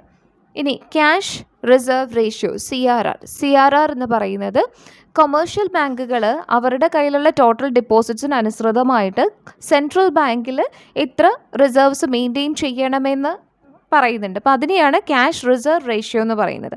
ഇനി സ്റ്റാറ്റ്യൂട്ടറി ലിക്വിഡിറ്റി റേഷ്യോ അല്ലെങ്കിൽ SLR എന്ന് പറയുന്നത് ഈ CRRന് പുറമെ ബാങ്കുകൾ ഗോൾഡായിട്ടും ക്യാഷ് ആയിട്ടും ഒക്കെ RBIയിൽ ലിക്വിഡ് അസറ്റ്സ് മെയിൻറ്റെയിൻ ചെയ്യേണ്ടതായിട്ടുണ്ട്. അതിനെയാണ് SLR എന്ന് പറയുന്നത്. ഇനി ബാങ്ക് റേറ്റ് എന്താണ്? ബാങ്ക് റേറ്റ് എന്ന് പറയുന്നത് long term interest rate charge by the RBI ആണ്. അതായത് ബാങ്കുകൾ RBIയുടെ കയ്യിൽ നിന്നും ലോങ് ടേം ഫണ്ട്സ് ബോറോ ചെയ്യുന്ന സമയത്ത് RBI ചാർജ് ചെയ്യുന്നതായിട്ടുള്ള ഇൻട്രസ്റ്റ് റേറ്റ് ആണ് ബാങ്ക് റേറ്റ് എന്ന് പറയുന്നത്. ഇങ്ങനെ ലോങ് ടേം ഫണ്ട്സ് ബോറോ ചെയ്യുന്നത് സെക്യൂരിറ്റീസ് ഒക്കെ കൊളാട്രൽ ആയിട്ട് വെച്ചിട്ടായിരിക്കും. അപ്പം ഇതിൽ RBI ചാർജ് ചെയ്യുന്നതായിട്ടുള്ള ഇൻട്രസ്റ്റ് റേറ്റ് ആണ് ബാങ്ക് റേറ്റ് എന്ന് പറയുന്നത്. Long term interest rate charged by the RBI ആണ് ബാങ്ക് റേറ്റ് എന്ന് പറയുന്നത്. Which global economic institutions were established as a result of Bretton Woods negotiations in 1944? Bretton Wood നെഗോഷിയേഷൻസിൻ്റെ ഫലമായിട്ട് നിലവിൽ വന്നതായിട്ടുള്ള ഇക്കണോമിക് ഇൻസ്റ്റിറ്റ്യൂഷൻസ് ഏതൊക്കെയാണ്? അപ്പോൾ വേൾഡ് ബാങ്ക് ആൻഡ് IMF ആണ്. ഇതിനെ തന്നെയാണ് ബ്രെട്ടൺ വുഡ് ട്വിൻസ് അല്ലെങ്കിൽ ബ്രെട്ടൺ വുഡ് സിസ്റ്റേഴ്സ് എന്ന് അറിയപ്പെടുന്നത്. Which one of the following currencies not included in SDR ഉൾപ്പെടാത്ത കറൻസി SDR എന്ന് പറയുന്നത് IMFുമായിട്ട് ബന്ധപ്പെട്ട് വരുന്ന ഒരു ടേമാണ്. An instrument used by IMF to deal with international liquidity. Bretton Wood twins comprises of World Bank was established in the year. ഈ പറയുന്ന ക്വസ്റ്റ്യൻസ് എല്ലാം തന്നെ ബ്രെട്ടൺ വുഡ് സിസ്റ്റേഴ്സ് അല്ലെങ്കിൽ ബ്രെട്ടൺ വുഡ് ട്വിൻസ് ആയിട്ടുള്ള വേൾഡ് ബാങ്ക് ആൻഡ് IMFുമായിട്ട് ബന്ധപ്പെട്ട് വരുന്ന questions ആണ്. International economic ഇൻസ്റ്റിറ്റ്യൂഷൻസുമായിട്ട് ബന്ധപ്പെട്ട് വരുന്ന ക്വസ്റ്റ്യൻസ് ആണ്. അപ്പോൾ അതിൽ ഇമ്പോർട്ടൻ്റ് ആയിട്ടുള്ള 2 ഇൻസ്റ്റിറ്റ്യൂഷൻസ് ആണ് വേൾഡ് ബാങ്കും IMFും. ഈ ഭാഗത്ത് നിന്നുള്ള ചോദ്യങ്ങൾ മിക്കവാറുമുള്ള എക്സാംസിനെല്ലാം തന്നെ കാണാറുണ്ട്. അപ്പോൾ വേൾഡ് ബാങ്കിനെ പറ്റിയും IMFിനെ പറ്റിയും നല്ലൊരു ധാരണ ഉണ്ടാക്കിയിട്ട് എക്സാം അറ്റൻഡ് ചെയ്യാനായിട്ട് പോവുക. IMFിനെ പറ്റിയും വേൾഡ് ബാങ്കിനെ പറ്റിയും വളരെ ചെറുതായിട്ടുള്ള, അതായത് കുറച്ച് ക്യാപ്സ്യൂളായിട്ടുള്ള നോട്ട്സാണ് ഇവിടെ തന്നിട്ടുള്ളത്. അപ്പം ഇതിനേക്കാളും കൂടുതൽ ഇൻഫർമേഷൻ നിങ്ങൾ കളക്ട് ചെയ്ത് പഠിക്കുക. അപ്പം ഇൻ്റർനാഷണൽ മോണിറ്ററി ഫണ്ട് അല്ലെങ്കിൽ IMF എന്ന് പറയുന്നത് ബ്രെട്ടൺ വുഡ്സ് കോൺഫറൻസിൻ്റെ ഫലമായിട്ട് നിലവിൽ വന്നതാണെന്ന് നമ്മൾ പറഞ്ഞു. IMF നിലവിൽ വന്നത് ഡിസംബർ 27, 1945 തുടക്കത്തിൽ അതിന് 29 മെമ്പേഴ്സ് ആയിരുന്നു ഉണ്ടായിരുന്നത്. IMFിൻ്റെ ഒരു യൂണിറ്റ് ഓഫ് കറൻസി അല്ലെങ്കിൽ യൂണിറ്റ് ഓഫ് അക്കൗണ്ട് ആണ് SDR എന്ന് പറയുന്നത്, സ്പെഷ്യൽ ഡ്രോയിങ് റൈറ്റ്സ് അല്ലെങ്കിൽ SDRൻ്റെ വാല്യൂ എന്ന് പറയുന്നത് 5 മേജർ കറൻസീസിൻ്റെ വാല്യൂസിനെ ഡിപ്പെൻഡ് ചെയ്തിട്ടാണുള്ളത്. ആ 5 കറൻസീസ് എന്ന് പറയുന്നത് യൂറോ, US ഡോളേഴ്സും, റെനിൻബി, യെൻ, പൗണ്ട് സ്റ്റെർലിംഗ്, ഈ 5 എണ്ണമാണ്. ചൈനീസ് റെനിൻബി റീസെൻ്റ്ലി, അതായത് 1 ഒക്ടോബർ 2016 മുതലാണ് നിലവിൽ വന്നത്. അതുവരെ അത് കൂടാതെയുള്ള 4 കറൻസിയുടെ മാത്രം വാല്യൂവിനെ ബേസ് ചെയ്തിട്ടായിരുന്നു SDRൻ്റെ വാല്യൂ ഡിറ്റർമൈൻ ചെയ്തിരുന്നത്. SDRനെ പേപ്പർ ഗോൾഡ് എന്നാണ് അറിയപ്പെടുന്നത്. ഇനി IMFിൻ്റെ പ്രധാനപ്പെട്ട ഒബ്ജക്റ്റീവ് എന്ന് പറയുന്നത് എക്സ്ചേഞ്ച് റേറ്റ് സ്റ്റെബിലിറ്റി മെയിൻറ്റെയിൻ ചെയ്യുക, ഇൻ്റർനാഷണൽ ട്രേഡിൽ എക്സ്ചേഞ്ച് റേറ്റ് സ്റ്റെബിലിറ്റി മെയിൻറ്റെയിൻ ചെയ്യുക. അതുപോലെ തന്നെ BOP difficulties, balance of payment difficulties experience ചെയ്യുന്നതായിട്ടുള്ള മെമ്പർ കൺട്രീസിന് ആവശ്യമെങ്കിൽ ഫണ്ട്സ് അവൈലബിൾ ആക്കി കൊടുക്കുക. ഇത്രയാണ് ഇൻ്റർനാഷണൽ മോണിറ്ററി ഫണ്ടിനെ പറ്റി പ്രധാനമായിട്ടുള്ള കാര്യങ്ങൾ. വേൾഡ് ബാങ്കിലേക്ക് വരുമ്പോൾ വേൾഡ് ബാങ്ക് IMFിൻ്റെ കൂടെ തന്നെ നിലവിൽ വന്നതായിട്ടുള്ള ബ്രെട്ടൺ വുഡ് സിസ്റ്റേഴ്സിൽ ഒരു കോമ്പണൻ്റ് ആണ്. വേൾഡ് ബാങ്കിനെ international bank for reconstruction and development IBRD എന്നാണ് അറിയപ്പെടുന്നത്. അത് ഡെവലപ്പിംഗ് കൺട്രീസിലെ പോവേർട്ടി കുറയ്ക്കുന്നതിന് വേണ്ടിയിട്ടും അവർ ഡെവലപ്മെൻറ്റിനെ പ്രൊമോട്ട് ചെയ്യുന്നതിന് വേണ്ടിയിട്ടും അവർക്ക് financial and technical assistance provide ചെയ്യാൻ വേണ്ടി നിലവിൽ വന്നതായിട്ടുള്ള ഒരു ഫിനാൻഷ്യൽ ഇൻസ്റ്റിറ്റ്യൂഷനാണ്. 27 ഡിസംബർ 1945 ഇത് നിലവിൽ വന്നത്. വേൾഡ് ബാങ്ക് എന്ന് പറയുന്നത് വേൾഡ് ബാങ്ക് ഗ്രൂപ്പിൻ്റെ ഒരു കോമ്പണൻറ്റ് മാത്രമാണ്. വേൾഡ് ബാങ്ക് ഗ്രൂപ്പ് എന്ന് പറയുമ്പം അതിനകത്ത് 5 ഇൻസ്റ്റിറ്റ്യൂഷൻസ് ആണുള്ളത്. ആ 5 എണ്ണവും എന്താണെന്നുള്ളതൊന്ന് പഠിച്ചു വെച്ചേക്കണം. ഒന്ന് IBRD, അതായത് നമ്മുടെ വേൾഡ് ബാങ്ക് തന്നെ, international bank for reconstruction and development. ഇനി IDA, international development association. IFC, international finance corporation. MIGA അല്ലെങ്കിൽ MIGA, multilateral investment guarantee agency. ICSID, international centre for settlement of investment disputes. Which of the following is a non-probability sampling method? താഴെ പറയുന്നതിൽ ഏതാണ് non-probability sampling method? Which of the following is non-probability sampling? Dash is not a non-probability sampling technique. Cluster sampling is a type of. ഇതെല്ലാം തന്നെ sampling ടെക്നിക്സിൻ്റെ ക്ലാസിഫിക്കേഷൻസിൻ്റെ അണ്ടറിൽ വരുന്നതാണ്. അതായത് നമുക്ക് sampling മെത്തേഡ്സിനെ തന്നെ probability sampling methods, non probability sampling methods എന്ന് 2 തരംതിരിക്കാം. അപ്പോൾ ഈ ഒരു ക്ലാസിഫിക്കേഷൻ്റെ അണ്ടറിൽ വരുന്നതായിട്ടുള്ള ക്വസ്റ്റ്യൻസ് ആണിത്. പക്ഷേ ഇതിൽ ഓരോന്നിൽ നിന്നും ഡീറ്റെയിൽഡായിട്ട് ക്വസ്റ്റ്യൻസ് ചോദിക്കാറുണ്ട്. അപ്പം നമുക്ക് അതിൻ്റെ ക്ലാസിഫിക്കേഷൻ മാത്രം ജസ്റ്റ് ഒന്ന് നോക്കാം. സാമ്പിളിംഗ് ടെക്നിക്സിനെ പ്രോബബിലിറ്റി സാമ്പിളിംഗ് ടെക്നിക്സ് എന്നും നോൺ പ്രോബബിലിറ്റി സാമ്പിളിംഗ് ടെക്നിക്സ് എന്നും 2 തരംതിരിക്കാം. അതിനകത്ത് പ്രോബബിലിറ്റി സാമ്പിളിംഗ് ടെക്നിക്സിൻ്റെ അണ്ടറിൽ വരുന്നതാണ് simple random sampling, stratified sampling, systematic sampling, cluster sampling, in sequential sampling. Non probability സാമ്പിളിങ്ങിൻ്റെ അണ്ടറിൽ വരുന്നതാണ് convenience sampling, judgement sampling, purposive sampling, quota sampling and snowball sampling. ഇപ്പം ഇതിനകത്ത് കോട്ട സാമ്പിളിംഗ്, സ്നോബോൾ സാമ്പിളിംഗ്, അതുപോലെ തന്നെ stratified sampling, cluster sampling, systematic sampling, ഇതിൽ നിന്നൊക്കെ questions മിക്കവാറും ചോദിക്കാറുണ്ട്. അപ്പം കുറച്ച് സാമ്പിളിംഗ് ടെക്നിക്സ് തന്നിട്ട് ഇതിൽ ഏതാണ് പ്രോബബിലിറ്റി അല്ലെങ്കിൽ നോൺ പ്രോബബിലിറ്റി എന്നുള്ള രീതിയിലുള്ള ക്വസ്റ്റ്യൻസാണ് നമ്മൾ നേരത്തെ കണ്ടത്. അത് ക്ലാസിഫിക്കേഷന് മാത്രമായിട്ട് അടിസ്ഥാനപ്പെടുത്തിയുള്ള ക്വസ്റ്റ്യൻസ് ആണ്. അങ്ങനെ അല്ലാതെ ഓരോ സാമ്പിളിംഗ് മെത്തേഡിൻ്റെ ഡെഫിനിഷൻ അല്ലെങ്കിൽ അത് എക്സ്പ്ലെയിൻ ചെയ്തിട്ട് ഇത് ഏത് സാമ്പിളിംഗ് ടെക്നിക്കാണ് എന്നുള്ള രീതിയിലുള്ള ചോദ്യങ്ങൾ വരാറുണ്ട്. അപ്പം ഈ ഓരോ സാമ്പിളിംഗ് ടെക്നിക്കും എന്താണ് എന്ന് കൂടി ഡീറ്റെയിൽഡായിട്ട് പഠിച്ചു വെച്ചിട്ട് പോവുക. ഹായ് ഡിയർ സെറ്റ് ആസ്പിറൻസ്, ഏവർക്കും ടോസ് അക്കാഡമിയുടെ റാപ്പിഡ് റിവിഷൻ ക്ലാസ്സുകളിലേക്ക് സ്വാഗതം. Unit 3 financial and corporate accounting, unit 5 financial and marketing management and unit 6 cost and management accounting. ഈ 3 യൂണിറ്റിൽ നിന്നും എല്ലാ തവണയും ക്വസ്റ്റ്യൻസിന് വന്നിട്ടുള്ള ഏരിയാസും അതുപോലെ മുൻ വർഷങ്ങളിൽ ചോദിച്ചിട്ടുള്ള ക്വസ്റ്റ്യൻസും ഉൾപ്പെടുത്തിക്കൊണ്ടുള്ള ഒരു റാപ്പിഡ് റിവിഷനാണ് ഇന്ന് നടക്കുന്നത്. അപ്പം ഈ 3 യൂണിറ്റിലും വളരെ ഇമ്പോർട്ടൻ്റ് എന്ന് പറയാനുള്ളൊരു കാര്യം, പ്രോബ്ലമും അതുപോലെ തന്നെ തിയറിക്കും ഈക്വൽ ഇമ്പോർട്ടൻസ് ഉള്ള 3 യൂണിറ്റുകളാണ് യൂണിറ്റ് 3, യൂണിറ്റ് 5 ആൻഡ് യൂണിറ്റ് 6. അത് മാത്രവുമല്ല, എല്ലാ തവണയും ചോദിക്കുന്ന ഏരിയാസ്, സ്ഥിരമായിട്ട് ചോദിക്കുന്ന അധികം ഏരിയാസ് ഉൾപ്പെടുന്ന ഒരു യൂണിറ്റുകളാണ് ഈ 3 യൂണിറ്റുകളും. അപ്പോൾ നമുക്ക് ക്ലാസ്സുകളിലേക്കൊന്ന് പോകാം. അപ്പോൾ നമുക്ക് ഹോട്ട് ടോപ്പിക്സ് നോക്കാം. അതായത് മോസ്റ്റ് ഇമ്പോർട്ടൻ്റ് ആയിട്ടുള്ളതും നമ്മൾ കുറച്ചധികം സ്ട്രെസ്സ് കൊടുത്ത് പഠിക്കേണ്ടതുമായിട്ടുള്ള കുറച്ച് ടോപ്പിക്സ് ഉണ്ട്. ഈ ടോപ്പിക്സ് ഒന്നും തന്നെ കവർ ചെയ്യാതെ നമുക്ക് എക്സാമിനെ അഭിമുഖീകരിക്കാനേ സാധിക്കുകയില്ല. അത് മാത്രമല്ല, നമ്മുടെ റിസൾട്ട്, നമ്മൾ പാസ്സാകണോ അല്ലെങ്കിൽ ഫെയിൽ ആകണം, ആ റിസൾട്ട് ഡിപ്പെൻഡ് ചെയ്യുന്ന കുറച്ചധികം ഏരിയാസാണ്. നിങ്ങൾക്ക് പ്രീവിയസ് ഇയറിലെ ക്വസ്റ്റ്യൻസ് ചെക്ക് ചെയ്താൽ അറിയാം, ഈ പറയുന്ന ഇത്രയും ഏരിയാസ് ഉൾപ്പെടുത്തിക്കൊണ്ടാണ് എല്ലാ തവണയും ക്വസ്റ്റ്യൻസ് വന്നിട്ടുള്ളത്. അപ്പോൾ നമ്മുടെ യൂണിറ്റ് 3യിൽ നിന്നും വരാൻ സാധ്യതയുള്ളതെന്ന് പറയുന്നത് accounting concepts, conventions and standards, accounting from incomplete records and non profit organisation അല്ലെങ്കിൽ നോൺ ട്രേഡിംഗ് ഫേംസ്, അതുപോലെ കമ്പനി അക്കൗണ്ട്സ് റിലേറ്റഡ് ആയിട്ട് വരുന്ന അമാൽഗമേഷൻ, അബ്സോർപ്ഷൻ ആൻഡ് റീകൺസ്ട്രക്ഷൻ, അതുപോലെ വാല്യൂഷൻ ഓഫ് ഷെയർസിൻ്റെ ഏരിയയിൽ നിന്നും ചില തവണ ചോദിക്കാറുണ്ട്. Then issue of shares and issue of debentures, ആ ഒരു ടോപ്പിക് കൂടി ഇമ്പോർട്ടൻ്റ് ആണ്. എന്നാൽ പോലും എല്ലാ തവണയും നമുക്ക് നോക്കുകയാണെങ്കിൽ ഒരുപാട് ക്വസ്റ്റ്യൻസ് അങ്ങനെ ചോദിച്ചിട്ടില്ല. നെക്സ്റ്റ് ഫിനാൻഷ്യൽ ആൻഡ് മാർക്കറ്റിംഗ് മാനേജ്മെൻറ്റിൽ നിന്നും വരാൻ സാധ്യതയുള്ള ടോപ്പിക്സ് എന്ന് പറയുന്നത് financial management concepts, capital investment decision, financing decision and capital structure planning.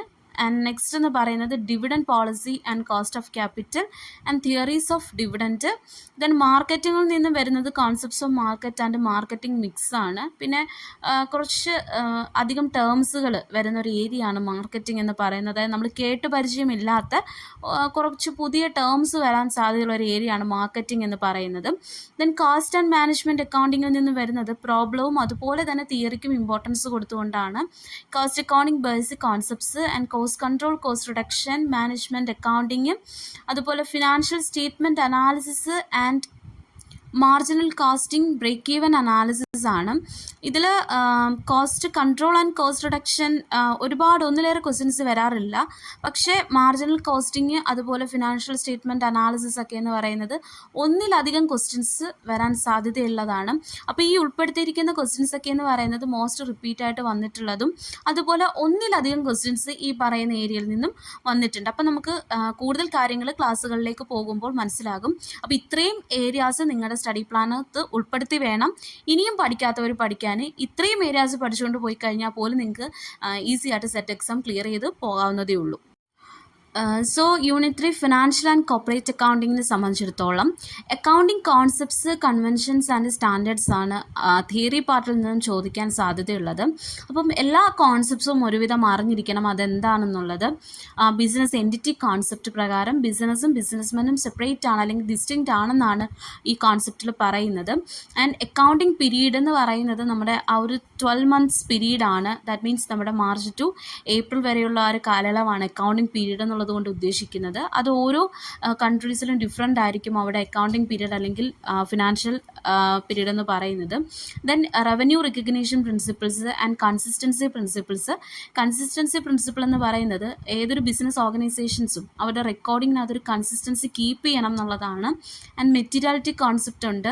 Money measurement concept പ്രകാരം പറയുന്നത് എല്ലാം മെഷർ ചെയ്യുന്നതിൻ്റെ മെയിൻ ഇതെന്ന് പറയുന്നത് മണി ആയിരിക്കണം. മണി മെഷർമെൻറ്റ് എന്ന് പറഞ്ഞു കഴിഞ്ഞാൽ ഏതൊരു ട്രാൻസാക്ഷൻസും നമുക്ക് മണി കൊണ്ടായിരിക്കണം മെഷർ ചെയ്യപ്പെടുന്നത്. ബാക്കിയുള്ള മെഷർമെൻറ്റ് ടൂൾസ് ഒന്നും തന്നെ നമ്മളവിടെ ഉപയോഗിക്കുന്നില്ല. നെക്സ്റ്റ് എന്ന് പറയുന്നത് കോസ്റ്റ് കോൺസെപ്റ്റ് ഉണ്ട്, അതുപോലെ matching concept, conservatism concept and going concern concept, dual aspect concept. Dual aspect concept എല്ലാ തവണയും ചോദിക്കുന്ന ഒരു കോൺസെപ്റ്റാണ്. ഈ ഒരു കോൺസെപ്റ്റിൽ നിന്നാണ് നമ്മുടെ അക്കൗണ്ടിങ് ഇക്വേഷൻസ്, അതായത് asset is equal to liability plus capital എന്നൊരു അക്കൗണ്ടിങ് ഇക്വേഷൻ വരെ ഡിറൈവ് ചെയ്ത് വന്നിട്ടുള്ളത്. And full disclosure concept and objectivity concept. അപ്പോൾ ഇത്രയുമാണ് ഇമ്പോർട്ടൻ്റ് ആയിട്ടുള്ള അക്കൗണ്ടിങ് കോൺസെപ്റ്റ്സുകൾ എന്ന് പറയുന്നത്. അപ്പോൾ നമുക്ക് ആദ്യത്തെ ഒരു ക്വസ്റ്റ്യൻ നോക്കാം.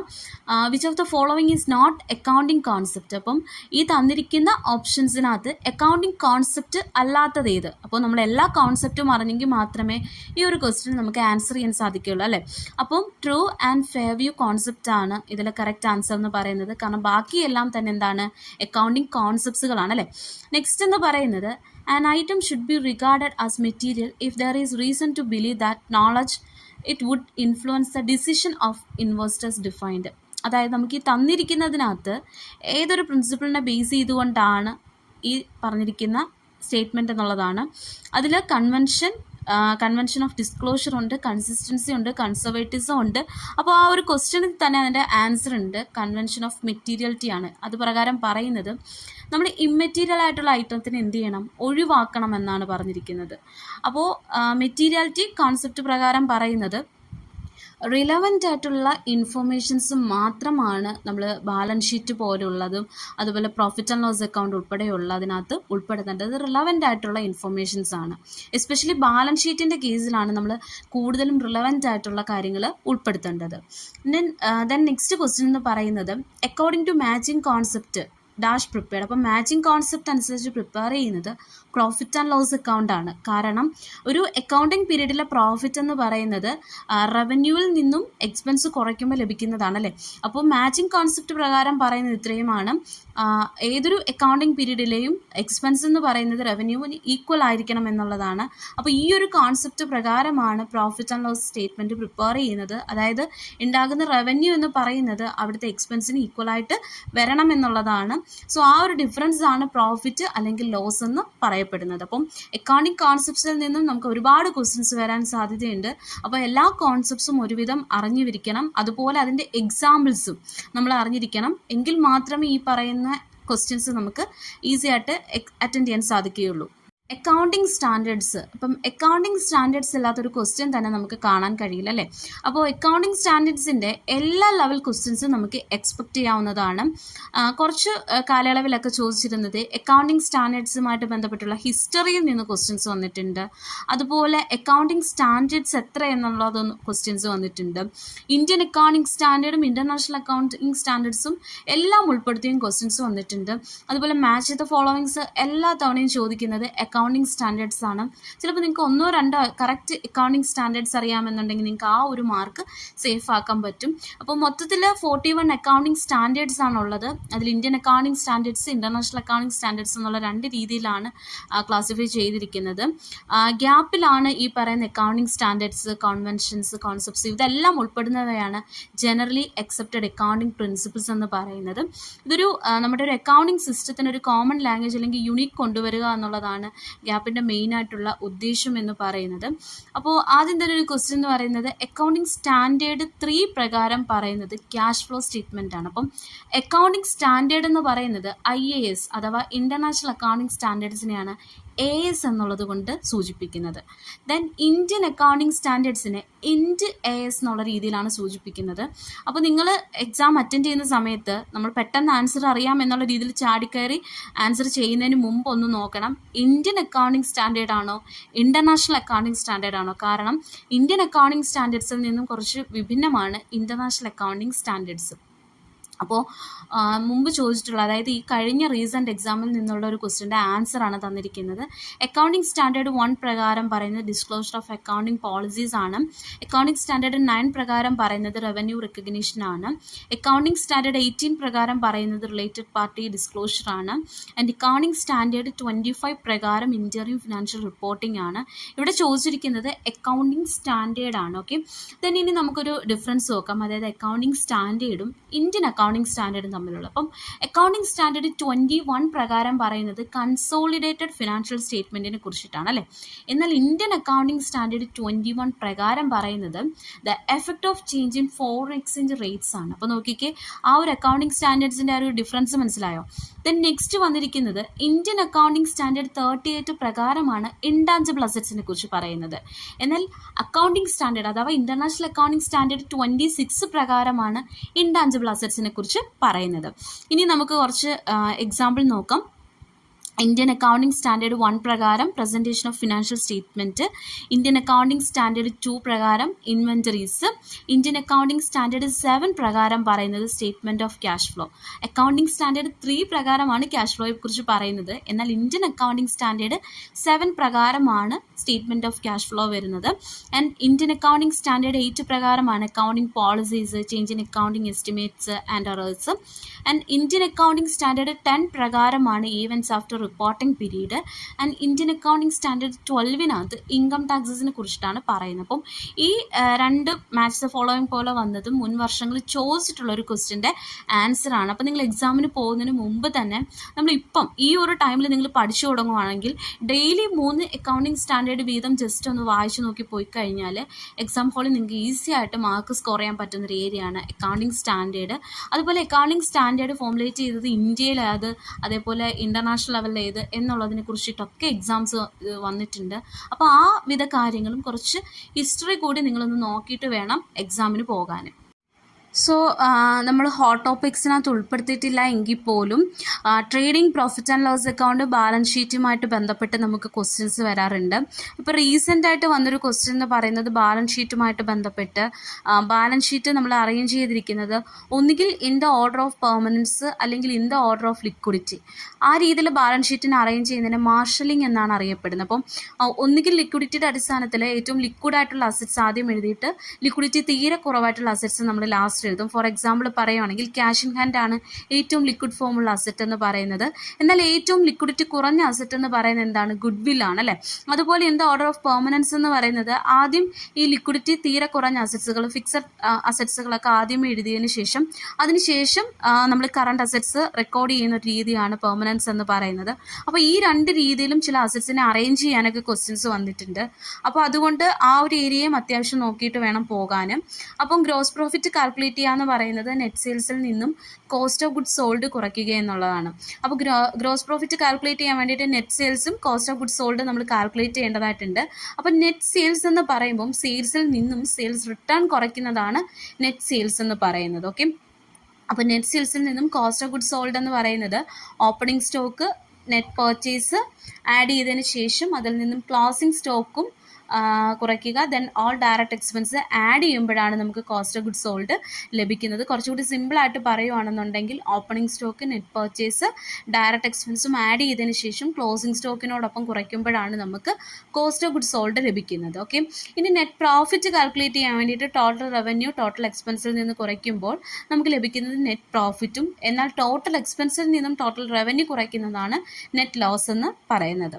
ഇനി സിംഗിൾ എൻട്രി സിസ്റ്റത്തിലേക്ക് പോവുകയാണെങ്കിൽ അല്ലെങ്കിൽ ഇൻകംപ്ലീറ്റ് റെക്കോർഡ്സിലേക്ക് പോവുകയാണെന്നുണ്ടെങ്കിൽ എന്താണ് ഇൻകംപ്ലീറ്റ് റെക്കോർഡ്സ് അല്ലെങ്കിൽ സിംഗിൾ എൻട്രി എന്ന് പറഞ്ഞു കഴിഞ്ഞാൽ പൂർണ്ണമായിട്ടും ഡബിൾ എൻട്രി മെത്തേഡ് അനുസരിച്ചിട്ട് നമ്മൾ റെക്കോർഡ് ചെയ്യാത്തവയാണ് സിംഗിൾ എൻട്രി എന്ന് പറയുന്നത്.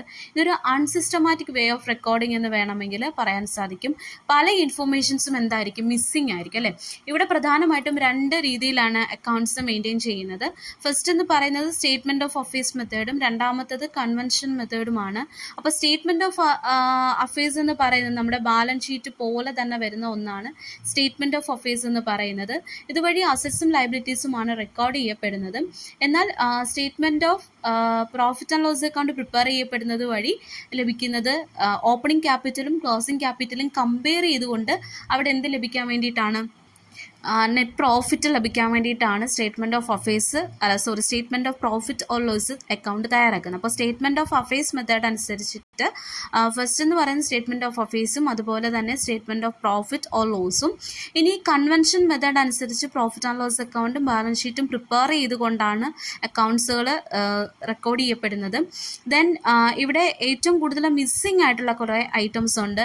ഇപ്പോൾ റീസെൻ്റ് ആയിട്ട് ചോദിച്ച എക്സാംസിനകത്ത് വരെ ഈ പറയുന്ന മിസ്സിംഗ് ഐറ്റത്തിനെ കണ്ടുപിടിക്കുക എന്നുള്ളതാണ്.